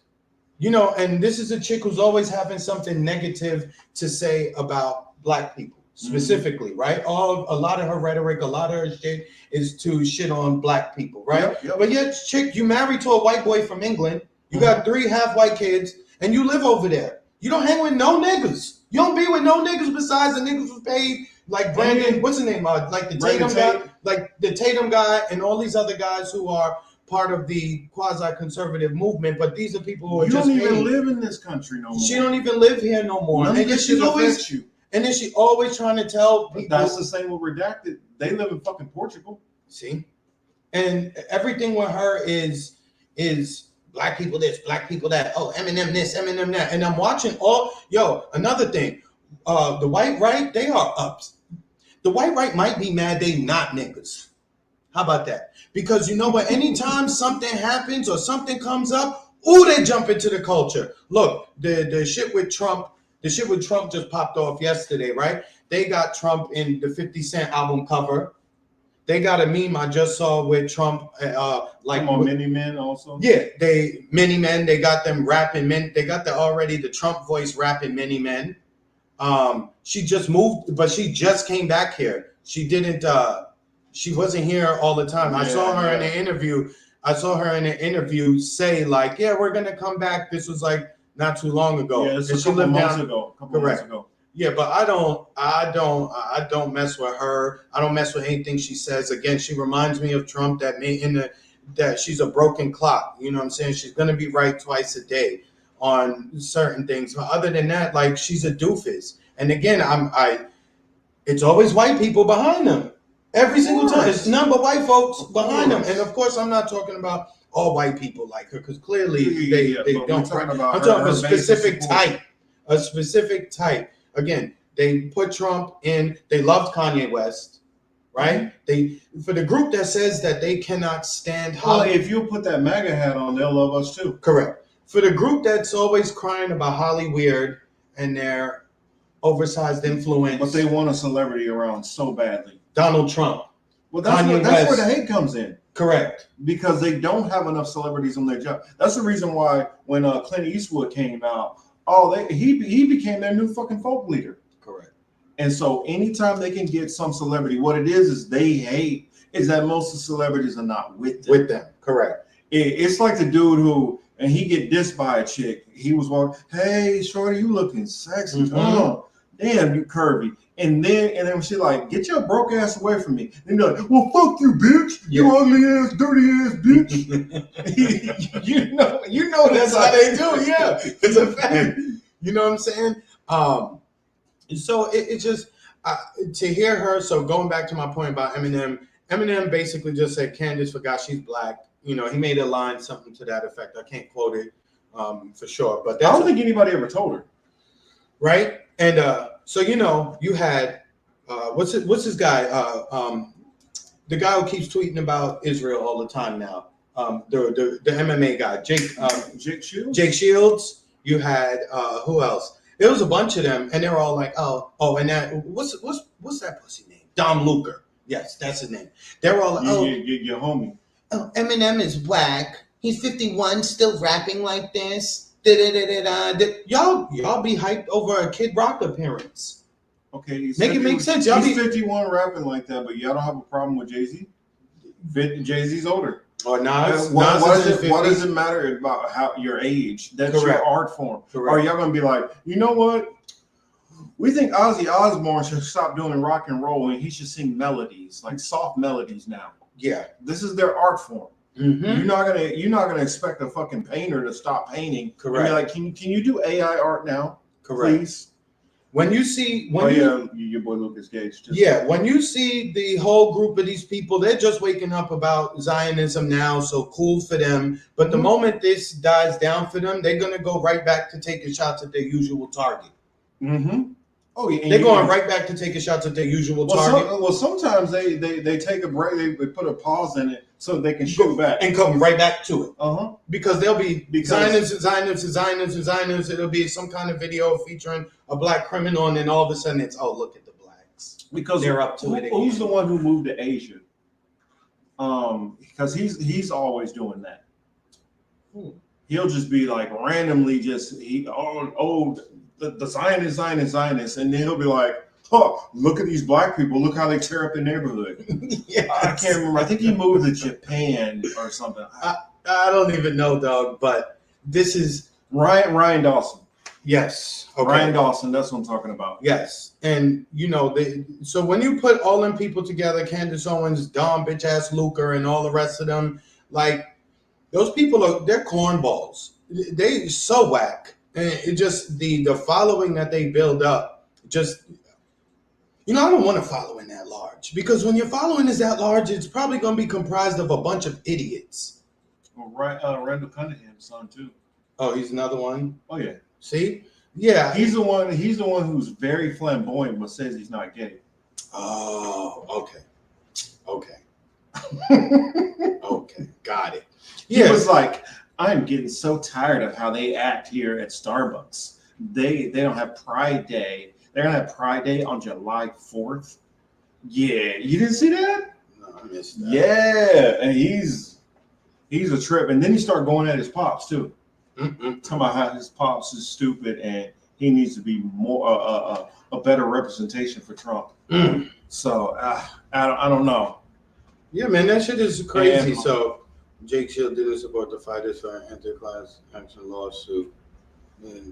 Oh, I didn't know anything about. Oh, yeah, for the fighter. Oh, got you. Yeah. For the fighters. Yeah, but again, look, does he? That's what we're saying. Some of these people can do one thing okay. Yeah, but I mean, that doesn't negate all the horrible shit that they say and do also. All the time, And go to the right-wing Skeletor lady. Yeah. So is Candace? Is that what somebody said that Candace is talking to? I think her and Bill Maher need to get married. Candace, aspiring herself with the Skeletor lady. Well, she's trying to be a successor, trying to work to be her apprentice. Mm-hmm. Yeah, that's what she's doing. She's whack. Her audience is mostly white. She does not deal with black people. And I would probably say a lot of older white too. That too. She does not. She's never in the community. She doesn't mess with us. The only black folks you will see her around are on the soul. Correct. The only black people you will see Candace around are people who are either paid to be there or people who she shares blood with, meaning a cousin or a brother. She probably keep that side of her family like the stiff arm. You know what I mean? She probably keep them about a good 10 yards away at the very least. You know what I mean? Well, that's interesting what you said about your boy Dom. Let me see. Dom Lucre, the phony producer who got funding for this video on the tunnels under New York, and used somebody else's interview, making it look like he did the interview. Again, the fact that accounts like a Dom Lucre can grow to the size that it did, meaning numbers of followers, given that, again, it shows us that the populace, that the saying the masses are asses, is actually very, very, very on point. Because you can see this. It shows also like that they're trying to formulate a message to put out there to the people. Yeah. So you have Dom Lucre, who's a black guy. Whenever when someone he likes is insulted, he'll go to a white person and be like, "Oh, you're my nigga, my nigga. Oh, you can say my nigga," or he'll attack somebody black for going at it. And it's not just him. It's not just about his what's the word I'm looking for? His opinions. It's how you going about it. and how you make sure you talk to certain people. You know what I mean? He gets on his knees for his white audience. If they do something outwardly racist, he has to beg them in the replies to their tweets. Guys, please, just this one time, let me just please show you how something racist might have happened. Please don't beat me. Please come back. That's how he talks to them. Yeah, because it's a grift. It's a correct. money hustle. That's exactly. all it is. Facts. Something happens with black folks. Oh, them niggas.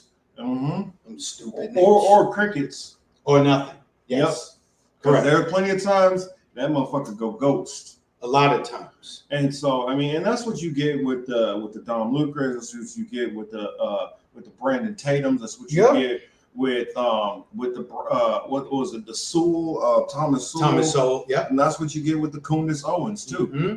All of them, it's the same. The Again, Hodge twins, same thing. And what is it, the Cartier family or whatever? Okay, yeah. Because we believe in they asses out. We need to start talking about they little sellout asses more. The Cartier family or whatever. Mm. It's like 4 or 5 of them that just sit there and be like, I don't get why they think this is racist.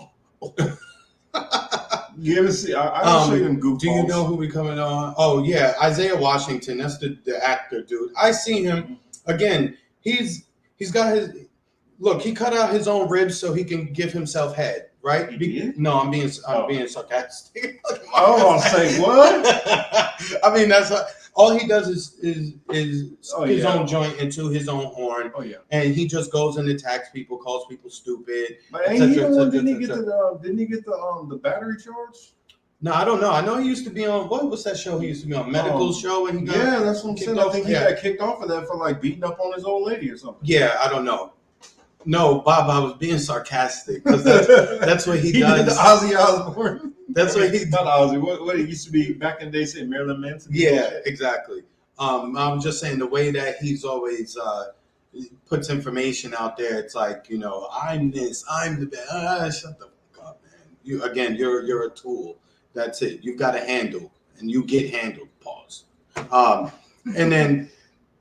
Charlie Kirk. Somebody mentioned him in the chat. Has anyone listened to Charlie Kirk over the last year or the last 18 months or so? Has anyone paid attention to some of the craziest shit he said? Hey. And then you're telling me that, that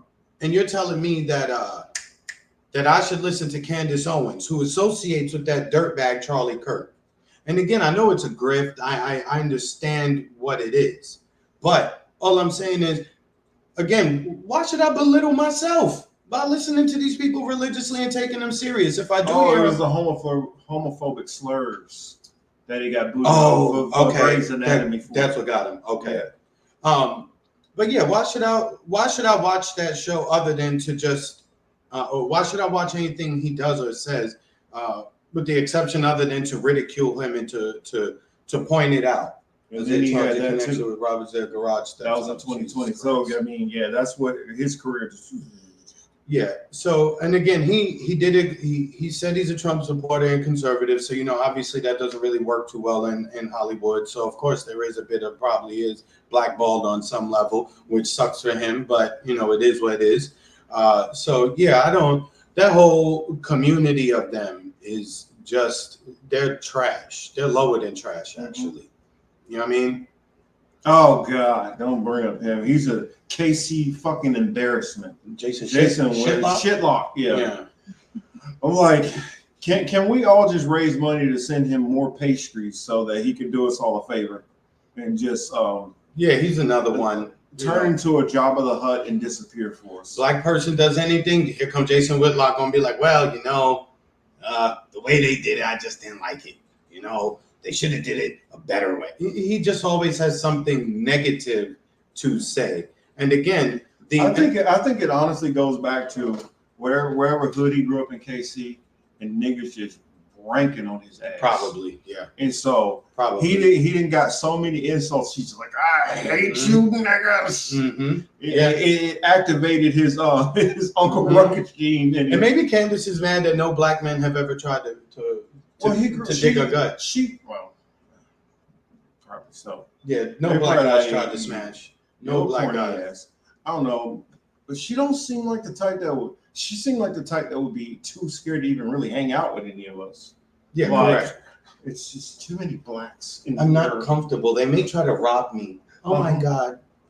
And she's from the islands too, right? Her family is Well, from, like half, yeah. yeah. I think there's St. Thomas, I believe, or Yeah. one of the islands in the Caribbean. But St. Thomas, come get you, girl. Yeah, I'm telling you. Like whenever they call for immigration, why are you trying to get her out of here? Also, can somebody teach her to put some product in her hair on a regular No, basis? she found a white hairdresser now, and it's been hooking her up. Okay. Yeah, it's been hooking her up lately. You know, I getting mean, her makeup right, getting her. They hit her bad edges. I know that Ooh. sounds funny coming from two men that talk Hey. about edges, but I'm just saying, like, And, it was on and display. I'm not even the type that really know much about women's hair and all that. Facts. And I just know your shit's fucked up. You need to fix this. Word. Do something about that, please. Look, before you cut that camera on, Yes. let me check and make sure your shit's straight. Mhm. Yeah, no, but I don't mess with any of them people. All of them, they're all in the same pot. You know what I mean? So there must be, again, like I said, if Marcus and I did this channel, we pop up with a different channel with MAGA hats, and we started talking a lot of negative things about black people. Yo, we would go up. They would be like, yes, we would be the dudes that they would be telling the rest of niggas that they need to listen to. Mhm. It'd be like, yo, you ever heard those two guys, Tango and Cash? No, you should check them out. Like they're really on it.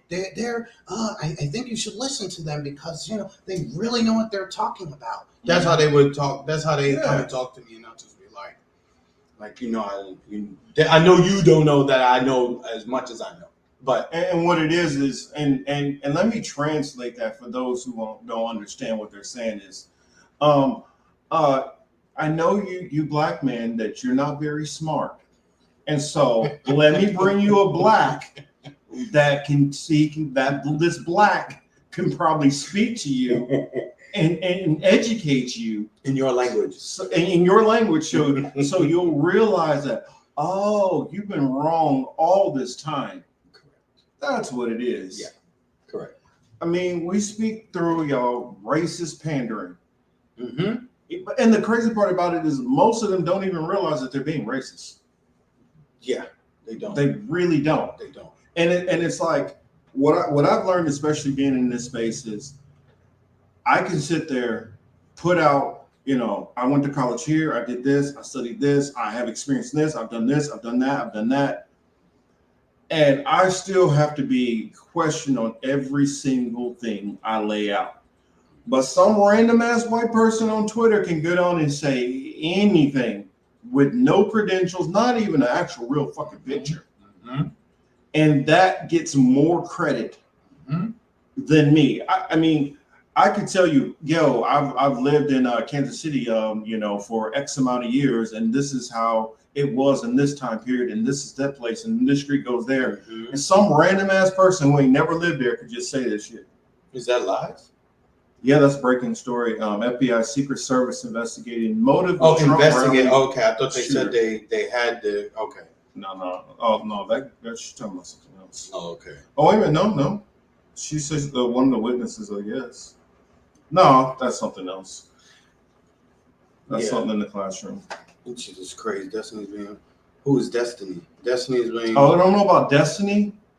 Is that's a white guy, right? Yeah, Destiny's the one with I don't know if his hair is still blue, but he had his hair blue for a long time. I think he's kind of like a neoliberal, but he's been kind of hanging out a lot more in like the manosphere and going to all these other spaces now, which he's completely like not a manly person. And he's became like this hardcore Zionist. There's like after reading up on this subject, which he didn't know about like 8 months ago. There's like an area on the internet I would like to zone off and put in the phantom zone, like Superman.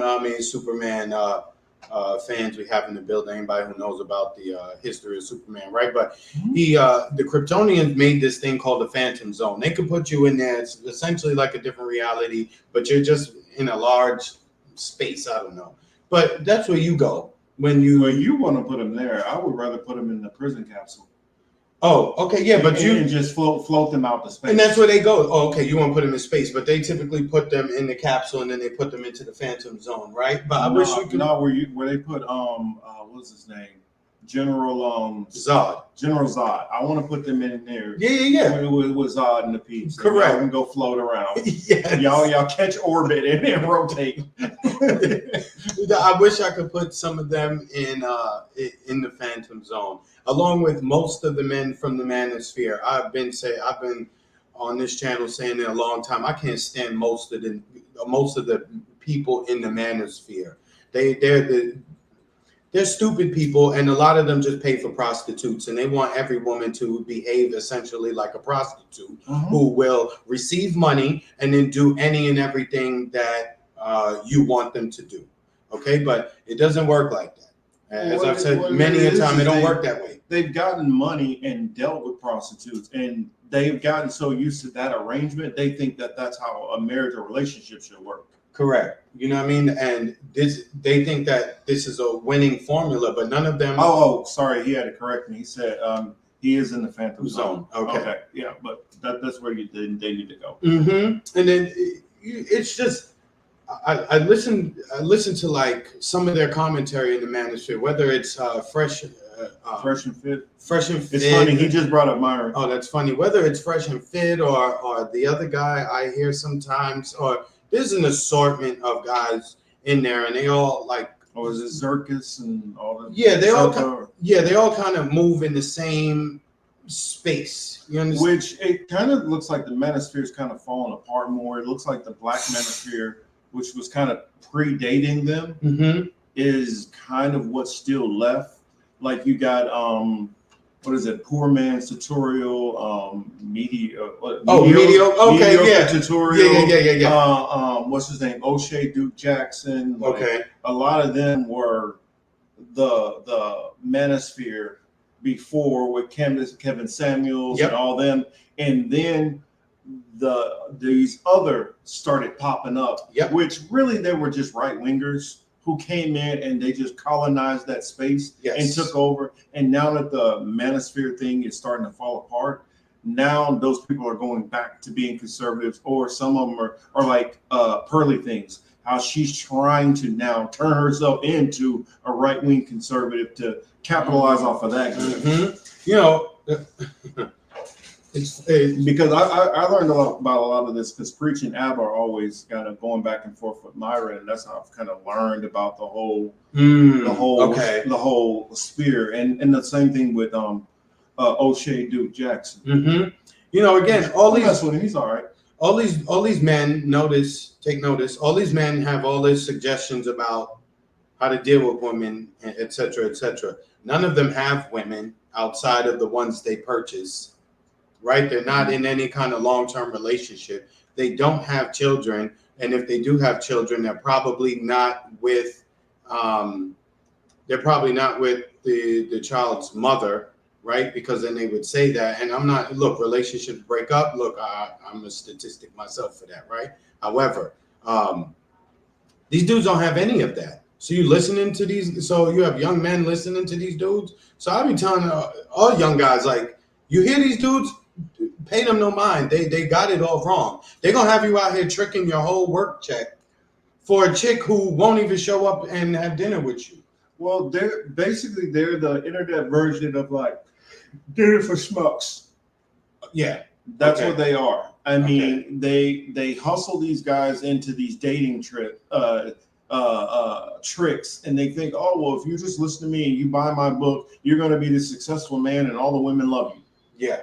And it was people who used to do this long before the internet, and they're just capitalizing off of that same grift. These guys are never going to be a alpha male or an independent man on their own until they decide, stop listening to all these other fucking people, be your own man. That's what you need. That's what you really need to do. Go out into this world and do what you need to in this world. Take care of your life, your responsibility, and quit worrying about what somebody else is telling you how you need to proceed through this world. Only you know how you need to navigate, and you're the only one that can navigate the way you do. I can't decide to be like Chris and take whatever Chris does and do it in my world, and vice versa, because I don't operate the way Chris does. Chris can navigate that because that's him. The same way I navigate my world because this is how I do things. Facts. And it's almost like if you had you designed a car for yourself. You made sure the suspension is perfect, the handling is right. And for the way you like to hit corners. I get in there and maybe his has a different suspension on it. Yeah. I take that corner the wrong way, I'm in a pole. You got to look at your life the same way. You got to customize it the way it works for you and then deal with it from there instead of trying to get these fucking life coaches and gurus to try to tell you what life is supposed to be like. Facts. And again, the guys, all the men in the manosphere trying to tell all the other men who are listening to them, they only have one type of woman. It's a woman who is scantily clad and is heavy on a bunch of suggestive pictures on Instagram, aka Insta Thoughts, who are like probably early 20s, just fresh out of mama house. Yep. If they even left mommy's house or daddy's house or what have you, right? And they're into the strippers and they're into which we got to put out there. A lot of these different people, maybe not the ones, the bigger names, but a lot of these people online who are telling you to do X, Y, and Z, first see that they are living what they say they're living. Because it's a lot of people on here who are faking the funk online, whether it's on YouTube, whether it's on Rumble, whether it's on Instagram, any of these sites, and they give you this illusion of the life that they're living. And be careful following these damn people. Yeah, I've never heard alpha male so much up until I started hearing their content. I never see any of the men who handle business in my life, my father, my uncles, coaches, friends. I've never heard anybody refer to, hey, I'm an alpha male. I never heard nobody say that. Until Jesse Lee Peters came around talking about beta.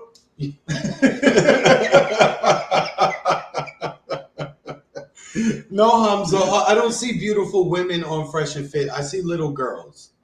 Yeah, you got to remember, for us, these girls are not. I'm not into the 20-year-old girl. I don't need to try to mold a 24-year-old girl into being my like little sex slave or something to that effect. I don't need to do that. I have no interest. How is that a meaningful relationship if you had to craft her into being who she is? Because no matter, even if you do try to craft these women as they try to teach you, at some point, this woman is going to go through these different phases where she's going to start to come into who she always is and who she's always been.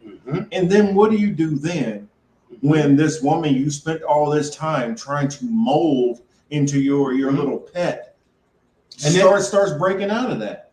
And then on top of that, Myron from Fresh and Fit specifically, he's a racist piece of shit. Well, both of them are. Yeah, talking about the KKK was right, or the KKK had some good points and shit like that. You here in this country, you saying that, again, I'm not the biggest Tariq Nasheed fan, but, I have to get on some Tariq shit and be like, all right, you fled. Go back to your place. Go back to the Sudan. What does Sudan look like right now? What does Sudan look like right now? Doesn't look like a place people are migrating to. Okay, got it, right? Well, and then also, some of these people come over here as the children of immigrants. Yeah. Their parents set them up to put them in a proper place. Correct. Their parents gave them, it's not like they just came over here and they just doing it big. Yeah, because a lot of the time their parents are like in government to have good jobs. Yeah. Or if not that, they worked up and saved enough money to put them through school and set them on a trajectory. Or maybe they've met people and they network and do things like that. Correct. So most of these people, the same thing with that, with the one who's running for office in Missouri, the Colombian chick. You remember? The same thing with her family came just over here to New Jersey, set up a life for her so she could go to college. She goes to college and gets out. Now she wants to look down her nose and shit on other people. That's the one who said, That's the one who said Juneteenth is a. That's her. That's her, right? Yeah, that's her. I don't know why she don't take her drug dealing ass back to fucking Colombia. Which honestly, it's kind of funny because somebody was saying this, and no offense to Colombians out there who are listening to this. I'm not trying to take shots at all y'all, but I heard somebody tell me once. They said the Colombians are some of the most dangerous women to deal with. Oh, that's a fact. And why is that, Chris? Because they fucking liars. They're the biggest fucking liars you will ever see all the time. They always gotta be super secretive. They always got something else going on up their sleeve. Nah, this sounds like goddamn Chris, you being harsh. Okay, go fuck with one of them. I promise you. Okay, that's most. It's a lot of them. Okay, especially depending on where they came from. I'm saying, I promise you, that was the warning I got in life. That was the only warning I ever received as it pertains. And I watched this Nigerian woman said, yes, I come over there to get what I can get. Mm-hmm.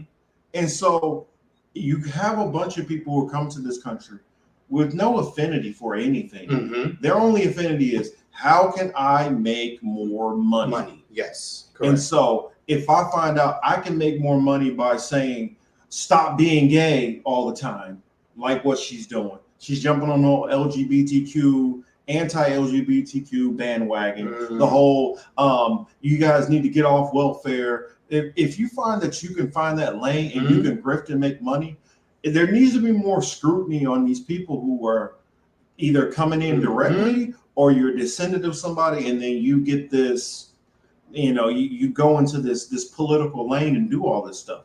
Because I wouldn't have any problem if, I probably still have a problem, but I would have a lot more respect if I found out, no, this woman is a marketing exec, and this is what her career is, and this is just her political opinions. Correct. It's another thing when I see somebody who is making a grift to try to hop in for a career in politics, i.e. AOC on the other side. Yeah, so again, a lot of people don't like the word racism. They don't like some of the, they feel like black people may complain too much, et cetera, et cetera. If you feel that way, kick rocks, quite honestly. Because if you want to get big in this country, especially in the media space, you can talk negative. You'll get some traction dissing the alphabet crew. You'll get some traction dissing Zionists.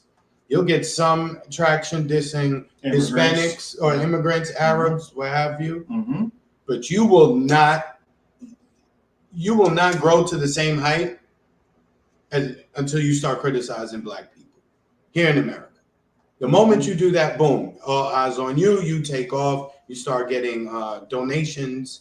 You start getting subscriptions and all this other shit. And again, I'm not a victim, so don't take this as some victim shit or feel bad for me, No, I'm just providing my analysis on the situation because this is what I see. You know what I'm saying? It is what it is. There's no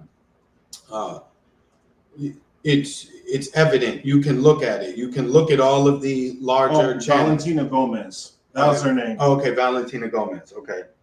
Yeah, but you can just look at the media channels, look at the content, look who's saying what, check the comment section, as always. Check the comments. It's either very direct or coded language, but you know exactly who and what they're talking about. So that's why I don't really, that's why I take the stance I take sometimes, and I'm a little, I agree. I'm a little ignorant at times about shit. And not that I mean ignorant like the way I would say something. Not that I don't know shit, but and advice, like while we were still talking about like that manosphere stuff, for anybody who is part of that manosphere and who listens to that stuff, perfect example, Anna said it right here. It's like we can spot a dude with no agenda for their lives or real thought or real original thoughts. That's what I'm saying. These guys are hustling you and they're leading you nowhere. Women can see through that. So don't fall into this. Don't listen to Fresh and Fits, or Fresh and Fraud. Don't listen to these people. They're leading you nowhere. The only reason why they got to where they are is they got a whole bunch of Instagram models and OnlyFans and put them on there for eye candy, because anybody knows if you've done any kind of research into marketing or sales, sex sells. Yep. It always has and it always will. and they put them on there. They got the big jump from Kevin Samuels. That gave them a little bit of sign of credibility and got eyes on the channel. Yep. And then they've kept milking it with the whole sex angle. But if you stripped all the women away from that channel and just have those two guys sitting there, watch how fast that channel withers. I mean, it's already withering right now. Mhm. That's the reason why they're trying to get more and more money out of their people, letting you know it is a grift. Mm-hmm. Same thing. You know, again, I just want to end. Don't listen to them guys. They're trash. I mean, they even went so far as to say like men shouldn't even be cooking. I mean, it just make no fucking sense. So I'm supposed to just be going out and buying. I'm supposed to be going out buying food every day. They even said like, well, if you start hitting your wife, then she shouldn't even leave. Yeah. So I'm like, so you're gonna tell me that if you're watching your sister get the shit beat out of her, you're gonna tell her to stay in that marriage? That's what I'm saying. These guys are complete frauds. Nothing they're saying. You got to know at that point that's not something that they would do within their own lives. Correct. So you know it's fake, it's false, it's phony, it's baloney, it's bullshit. I concur. Something came up that I was gonna. Oh, Baba asked me about the Antichrist. Let me explain it to you very, very, very easily. And I know everybody out there is not a person of faith. I get it. But just bear for a couple of seconds and listen. In the Bible, it talks about Antichrist. It talks about many Antichrists. The Antichrist is not this one singular trigger Marcus, person. Chris. It's not one singular person. So don't even worry about that. It is talking about it honestly is talking about the ruling class who are ruling everything right now. That would be the Antichrist because they are the ones who are leading people away. They're the ones who are gathering everybody into one belief system and all that stuff. So that's where you should look as far as the Antichrist. But if you got more questions on that, Baba, yeah, just go ahead, hit me up and ask me, and we can go in detail. What was that? Fresh and Fit. what was that? Let's go get Marcus worked up. Let's see. Fresh and Fit had Stu Peters on his Twitter cramming for Muslims in France, and now he's pro-Palestine. See, and this is what we were talking about. You got to be careful of these right-wing dudes who are really racist, who are trying to put their I'm pro-Palestine because I really care about the Palestinians.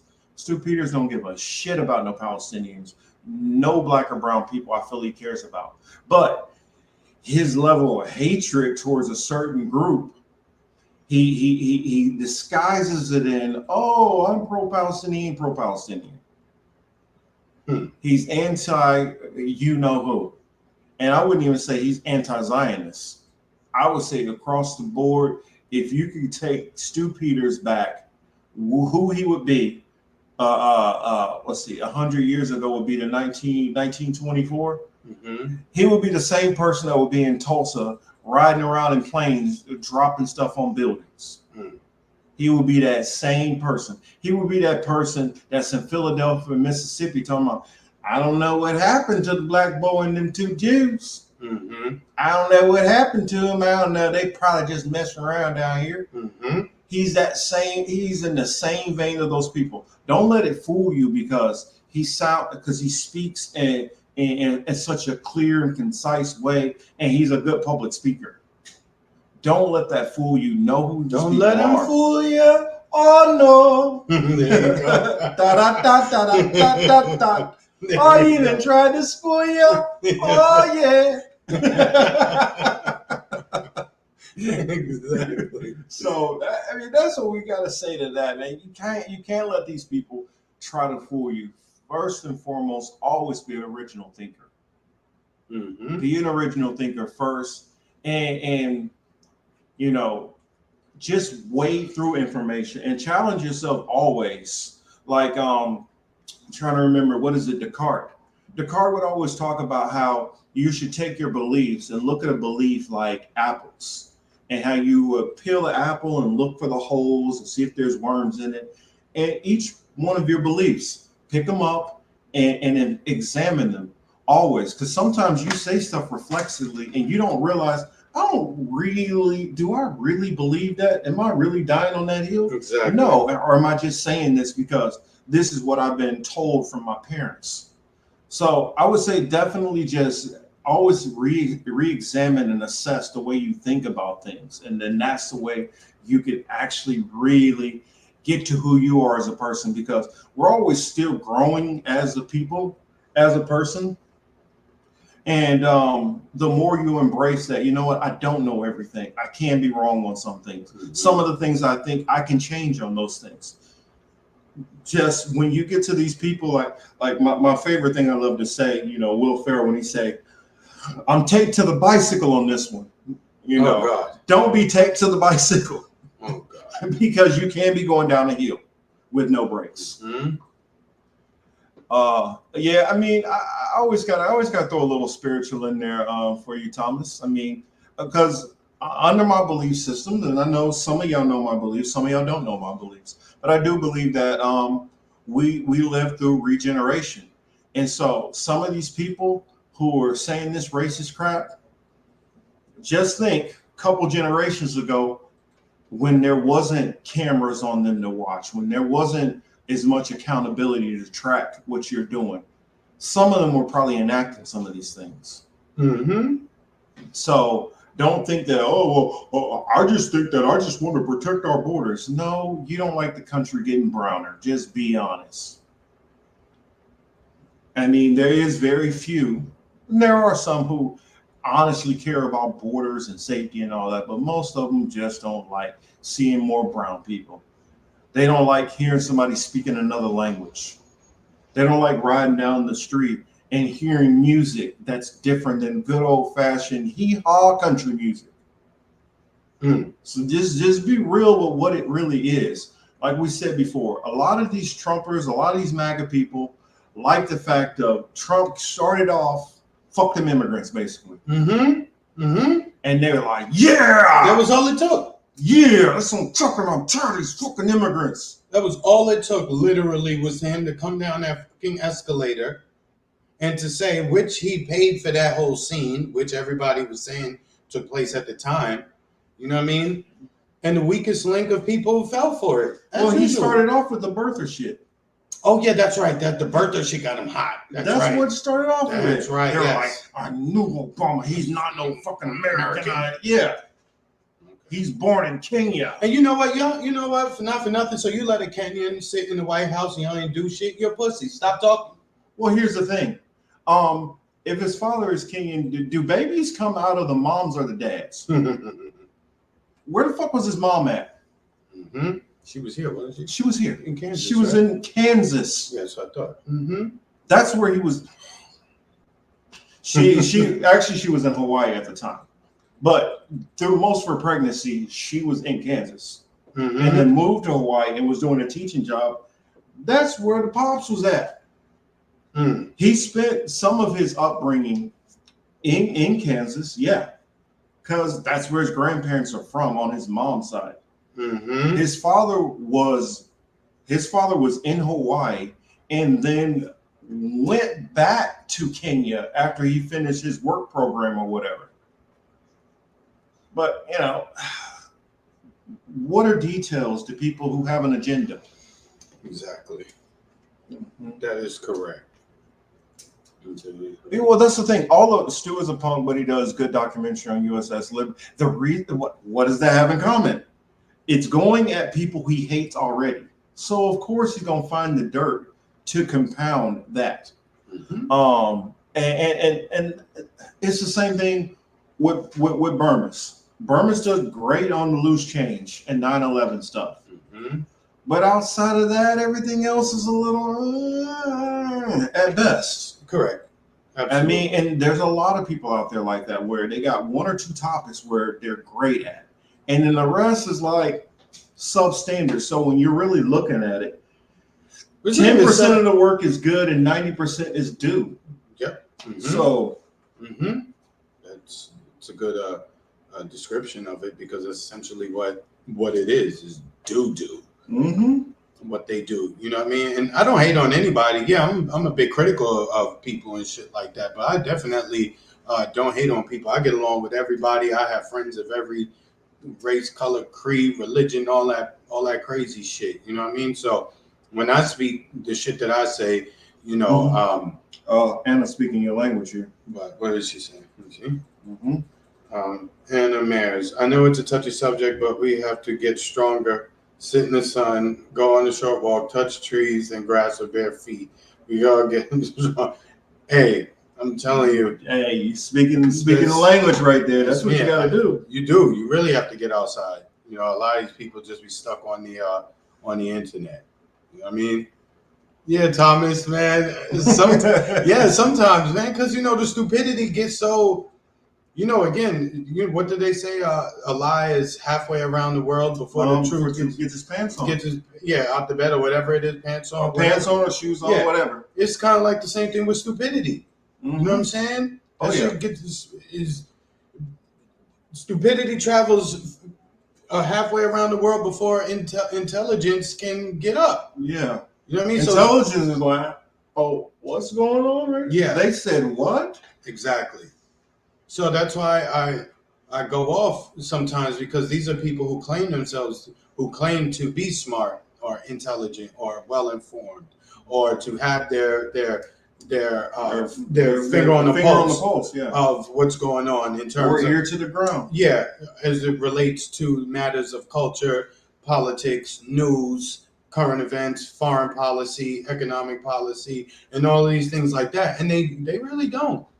And I'm not saying I do either. I'm not always right. There's always a lot to learn. But you know, the good thing about the era we're in, anything you don't know, the data and information is quickly available to you if you have time to look it up. And you obviously, it's there. You just got to have that critical eye when you're looking at it, so and you don't just take. And you need discernment. Yeah.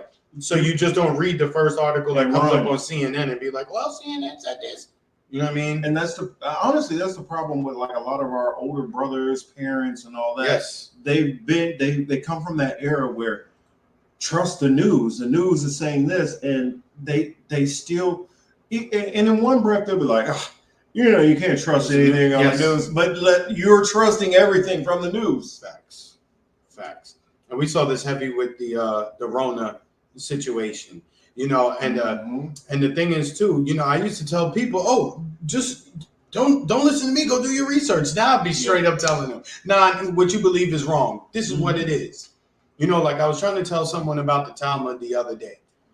They didn't want to listen. So I said to them, just as a matter of shock value, I said, hey, you know, Jesus is in a, what is it? That he's in a pool of shit and cum? Yeah, in hell. In hell. So he's burning in hell. In hell, in shit and cum. And Shorty turned around like, Chris, what are you saying? I'm like, I didn't say that. That's what I'm trying to tell you. The Talmud says that. This book says this. Dude, the Talmud says like, if you want to commit a crime, go to another city where you're not known and do it. Like, what?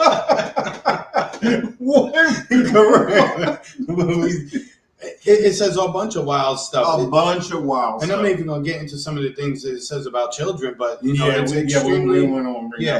extremely deplorable. And you know, the people who think like that as it pertains to children, like, you know, there's a place for them. Let's just say it's some disgusting stuff in there. It's some stuff that, and when you find out, like most of modern jewelry.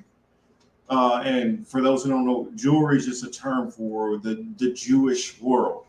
The faith believing, out of the faith believing ones that believe in Judeo, Christianity, whatever, like 99% of them, this is what they read. Mm-hmm. It literally tells you in there, in the Bible, it tells you put your faith in no man. And then in the Talmud, it says put your faith in the scribes and Pharisees over the book.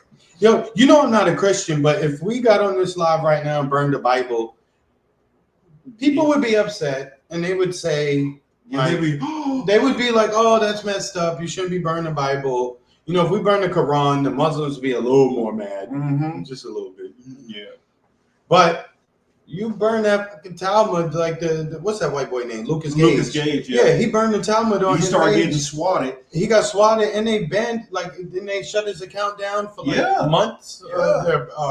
I think he has like a 6-month ban or some shit like that, whatever it is. I mean, he's back now, but okay. See, I didn't even know that. And then there's the pictures of him like outside his spot, like with the cops at his spot. So that's what happens when you start messing with that Talmud. Yep. So again, he burned it, and Elon Musk, Mr. Free Speech himself, he's another charlatan that got people gassed up. Again, is he right? Twice a day? Yes. Is he wrong about everything else? Yes. And yes, Baba, you're correct. He posted the picture of the Talmud on fire. Yeah. And he was, banned. His account was banned or suspended on Twitter because of that. So again, it just, what's the saying?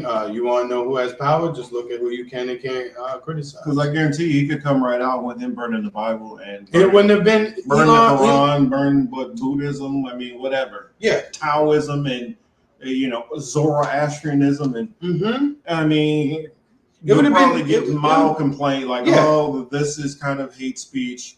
Maybe take it down, sir. Yeah, and then everything will be fine. Yeah, correct. But you do that with the Talmud, you could possibly be facing death threats. Mm-hmm. Yeah, you can. Yeah, not only that, but the companies. So actually, if you think about it,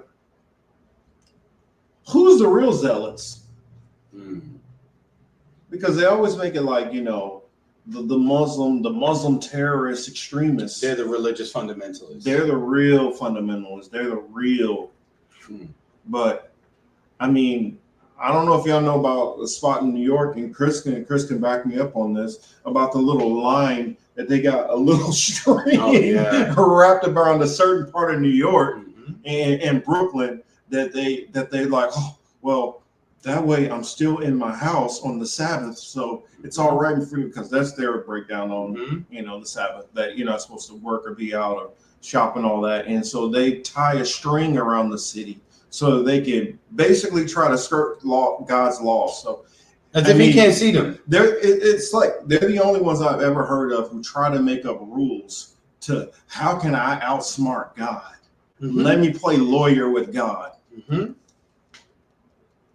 Mexico isn't right. Yeah, we know. Not all Mexico. Not all Mexico, but there is like a wave of some Mexicans who are coming in just with some racism right off the rip. I typically haven't had very many issues with race issues, and I've dealt with Mexicans from Kansas, Missouri to Illinois, Wisconsin, Florida, California, Nevada, and I had one situation where, and I think this is because old boy is a former gang member, he was on some gang shit, but like trying to bang on, and I don't know if y'all know how packed and crowded it is out in California. You trying to get to a spot or trying to get into the gas station. It was a situation like that. Trying to get to a gas pump. I was already in this spot. He decided he was going to try to punk me out of getting to the gas station spot. So, he started talking his shit and thought because he said in Spanish that I wouldn't understand and be able to respond. Mistake. I responded, and then that kind of ended it.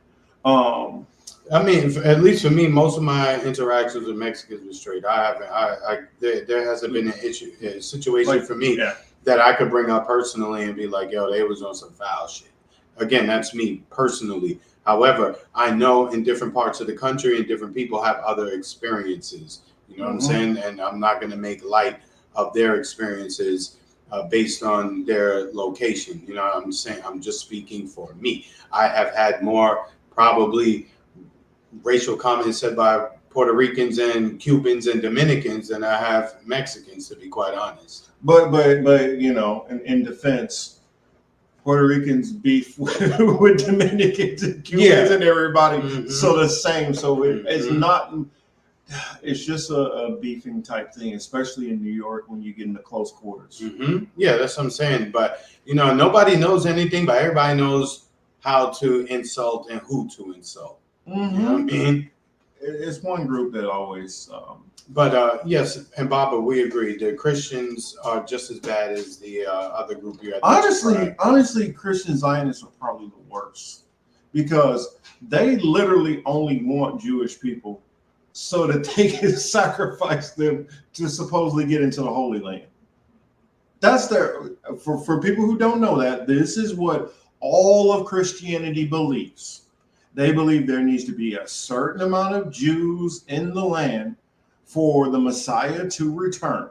When the Messiah returns, he's going to kill off at least 2/3 of them and give them the option to convert to being Christians.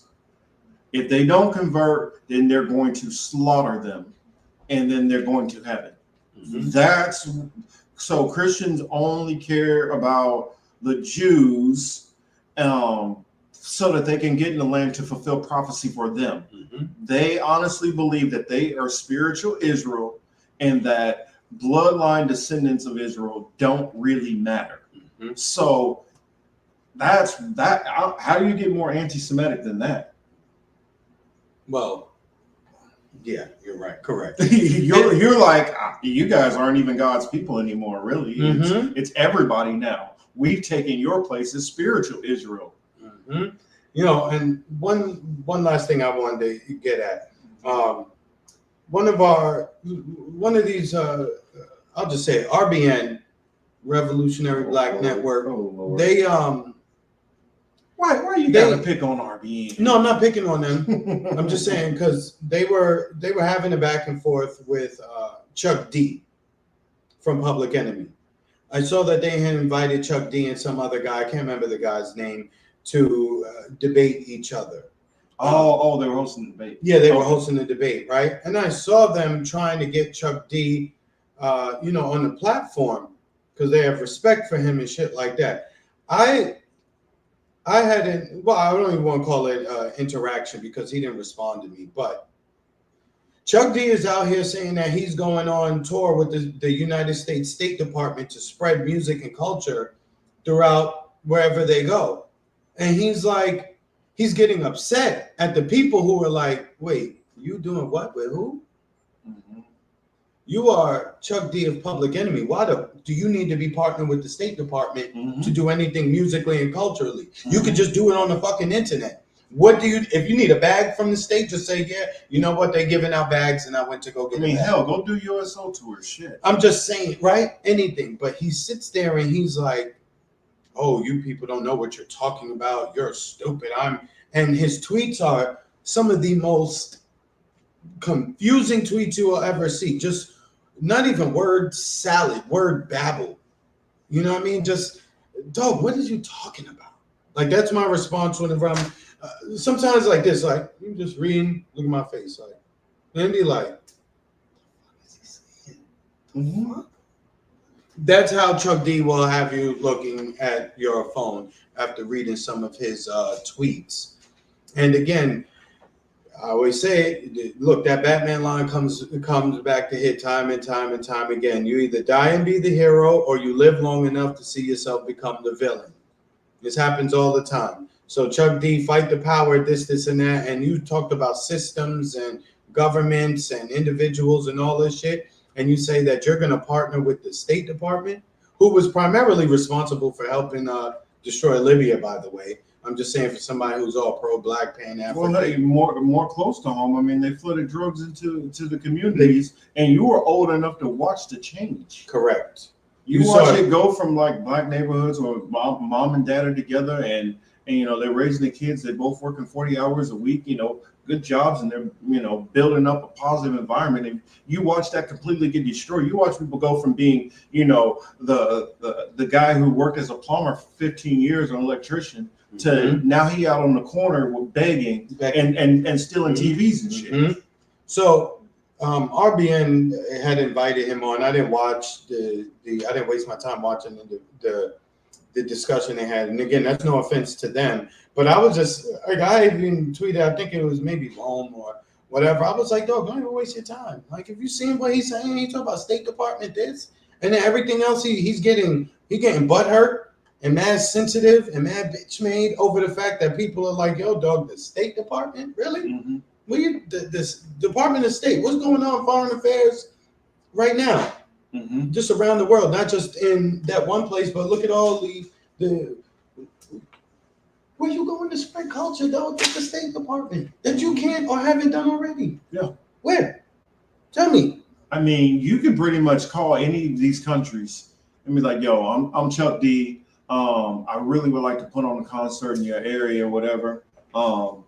You know, what kind of venues you got and what kind of, trust me, Mm-hmm. there's some promoter out there that's like, yo, we can set this shit up like ASAP. Mm-hmm. And so they would get that shit set up for you. And I know you might feel like, well, I want to keep it cheap for the people. You can still do that and still give away a certain amount of tickets if that's what you're trying to do. Mm-hmm. Make sure it's televised in that area completely for free. Mm-hmm. You can still do that. Or you could say, yo, give me a plane ticket over to this spot for free. And if you can help pay for my band and my roadies and all the people I need to come over, we'll put this shit on for free. Just put us up in a hotel. And I'm pretty sure there's mad countries that would do that shit. Mm-hmm. Of course, because they like American celebrities, especially. Yeah. Especially a rapper. A lot of them, like rappers, do very well in Europe. Very well. The older rappers figured that out, that they should just go tour Europe. Yeah, and that's what many of them are doing. Mm-hmm. And they will be able to make a living off because, you know, Europeans, since they're a little behind on the culture of rap and hip hop, the things that are really old, they really still enjoy like heavily, to the point to where somebody like a Chuck D could go out there and tour, right? Parts of certain members of Wu-Tang could go out there and tour heavy. Whereas maybe some of them wouldn't even get a look at some of these stadiums or arenas here. Mm-hmm. So, I mean, yeah. So, you know, that was the last thing I had on, you know, that was the last thing I wanted to say. I got a couple of things before we get out of here. I designed a shirt. Me and Chris will get the prototypes, and then we'll see the quality of these shirts, how much we like them, and if we like them enough, of course, I'll let you guys in on it. Or if you just wanted to go, I'll just tell you the secret on what we did.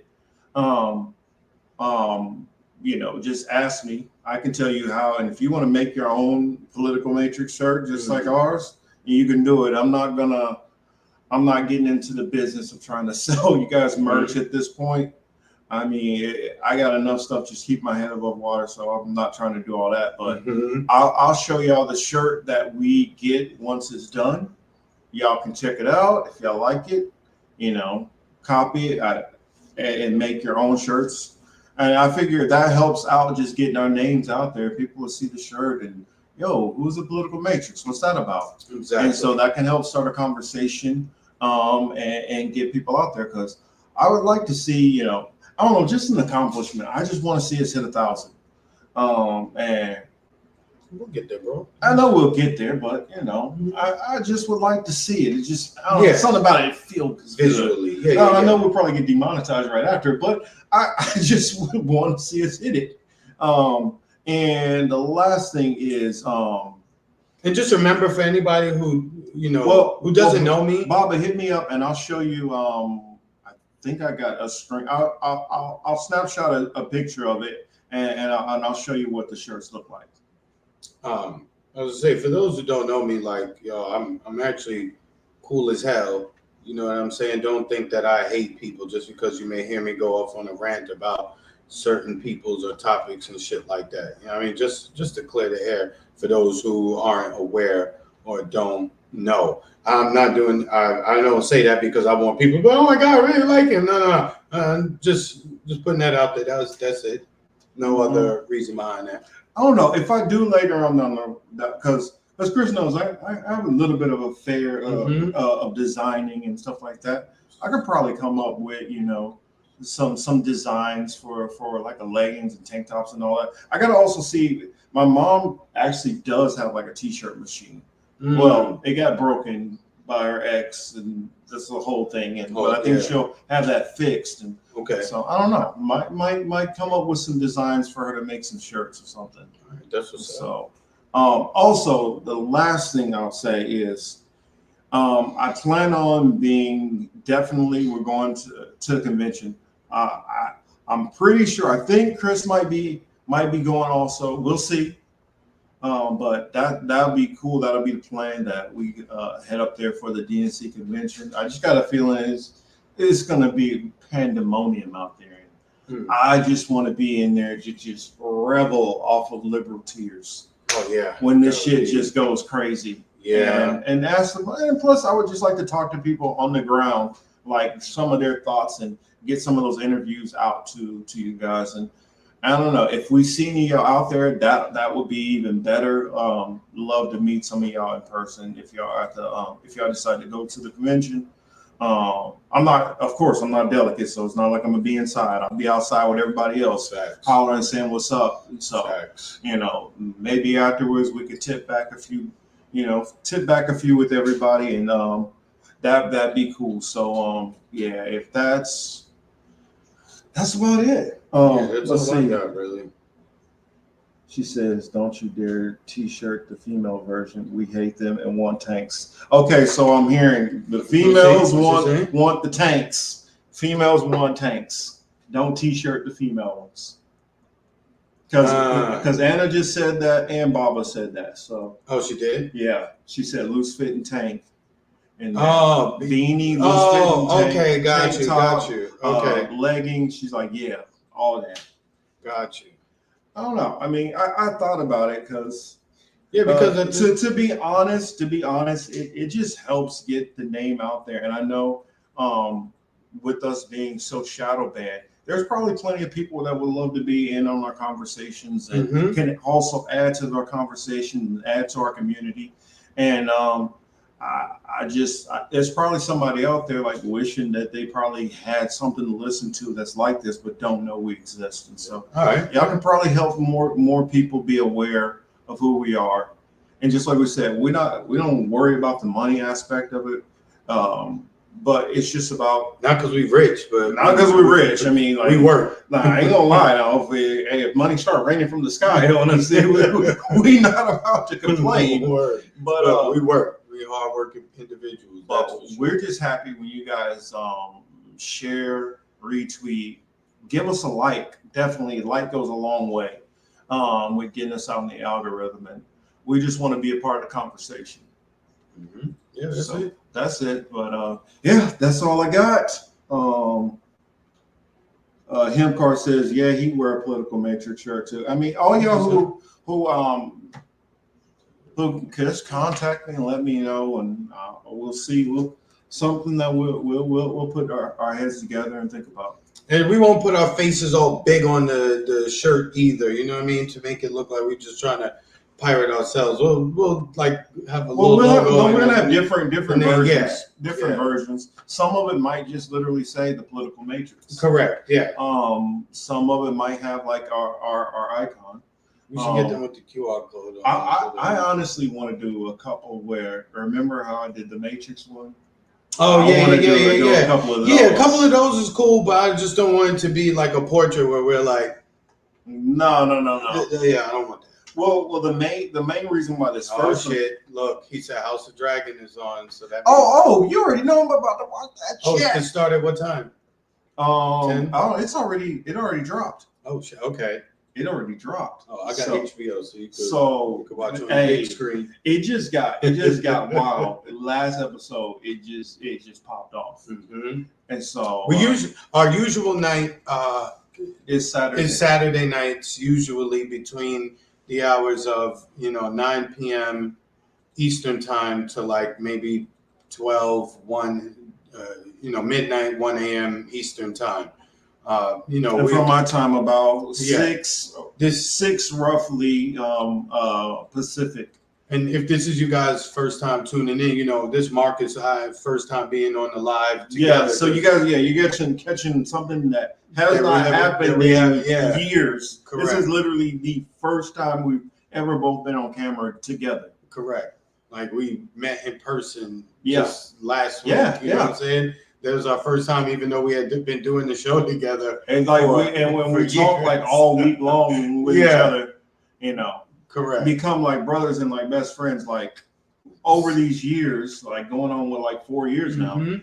And yeah, it's the first time we've actually been face to face in person doing. I actually think this is pretty cool, the interaction, you know. Yeah, facts. Face to And then, face. you know, the other thing is, you know, we're not only we don't live in the same place, we live on total opposite ends of the country. So, you know, time is always, you know, Always we an always have issue. to think about the time that works. Yeah, for- because I'm not off work a lot of times. And that Yeah. would be a great time for him to feel Correct. So, like for instance, we would like to do we'd like to do more content during the week, but again, by the time he gets off of work, yeah, and I'm not able to be like actually, and then I have to set up my setup because I live in a smaller place. I don't have like a dedicated spot, and so I have to literally like set my desk up, then go get my laptop, then going and then put my green screen up, and then so it takes me probably a good 20 minutes to set it up, and then also with just getting on to StreamYard and typing it in and how it's going to be a thumbnail, all that stuff can be a little tedious. I am going to make a quick one for when we start doing more stuff during the week, but at earliest I'm like 6:30. Is that a cousin Jimmy? Oh, okay. So about 6:30, we're able to. I don't know. It might be. Okay. You might be correct. Yeah. Basically, about 6:30, I'm able to get on. And so that means 9:30 his time. Exactly. And I mean, on a weeknight, it's kind of hard to hop on for 9:30, but we still might do some of it. It's just going to be shorter. Yeah, way short. It's so letting y'all know I'm not gonna have my brother out here at one in the morning on a weeknight. He got to get back to work in the morning because he gets to, even though it's different coasts, we actually get to work at the same time. He gets to work at 8. I get to work at 8. I'm 8 to 5, and so that. Dealing with 45 minutes to drive 7 miles. That's crazy. You know, that's and then finding a parking spot and all that when I get home. Then having to change out of my uniform because I do have a job where I wear a uniform. And then getting the whole thing set up. It takes a little bit. And so sometimes I just had a long day. I don't be feeling like doing all that shit. Yeah, correct. Correct. Like a lot of the time, probably I'm in the kitchen cooking or cleaning up, you know, or doing laundry or doing whatever it is I do. Like, and then he's just getting off of work. Like sometimes I'd be wanting to call him, like when I get off of work, then I have to look at the time and then be like, oh shit, that's right. He's still at work. You know what I mean? Because I'll hear something. Maybe sometimes somebody might call me and I'm like, hey, can you do the show in about an hour? And I'm like, I just came back from lunch. It's only like 2:00 for me right now. I will not be home for another 3 hours. Word. Exactly. Or actually another 4 hours. I won't be home. Thomas is right. That's exactly why I said that. You know. Yeah. Anyway, guys, guys, like Baba don't know. She said, "Cool to hear your story and friendship." I don't what's know. up. Like when we first before we started the show, we talked for like 2 hours straight. Yeah, that's how So- we had a conversation, and it was just, you know, things just added up and it made sense, and then we just went from there and did it. You know what I mean? Like we not on no grifting shit. We not on No, none at all. fake shit. Man, none of that. And for those who followed my other channel before this, y'all see some of my videos is like 6 views. You're not grifting for you going like months and months and months, a year off of 6 views here, 10 views here. It's obviously you're dedicated because you believe in what you're doing, but you know, Facts. that's it. I'm so glad for everybody who's tuned in. We appreciate it, y'all. We will definitely see y'all later. And for those who will be at the convention, I keep plugging this and plugging this and plugging this, so y'all will find us. I know what's his name? I know he's already told me. I already know Warren. Warren gonna be out there. Oh, okay. And Warren, I want a beer Oh, when I yeah. see you. Mhm. And y'all need to find me a vegan spot. Well, not I don't necessarily need vegan, but I need a good deep dish spot that got other options besides just pork. Okay, because there's no pork on my fork. Mhm. Um, There you but go. that said, that's about it. We'll probably see some of the other ones out there too. And I don't know. I'm still negotiating. I'm trying to get Chris like, we need to do this. Go to Chicago with me. I've never been to Chicago either. So. What? Mhm. Oh, I love Chicago. Yeah, I've never been to never been to Chi-Town. Man, well, do you remember when Vanguard was at airlines? Mm-hmm. Vanguard used to have $39.99 round trip KC to Chicago. Oh God. Dude, it was a 56-minute flight. Oh yeah. Then yeah, I would do that shit all the time. Dude, yeah. And so we That was like me catching- we fly up there to Correct. Chicago all the time. See, that was like me taking the bus to go to Philly, right? Mm-hmm. You go to Grand Central Station. and you just hop on that Peter Pan bus. Mhm. Hour and some change later, you in Philly. Yeah. You know what I mean? So yeah, that's And then, close enough. And then I love to go out to Navy Pier, Michigan Avenue. What other spots? Oh, ESPN restaurants, mad dope. And then you got the Jordan restaurant there too. Okay, yeah, there's one here too, like up Mhm. north and shit. Yeah, but that's the official one. Okay, got you. That's the Gotcha. official, like, the old school. That one go all the way back to when Jordan was still playing. Okay, damn. That's Yeah. a long time ago. But yeah, that's it. Appreciate y'all, and this has been the Political Matrix. Young Morpheus here with my brother, Mr. Cy Lawson. All right, y'all. Have a good All one. right, man. y'all have a Peace. good week. Peace.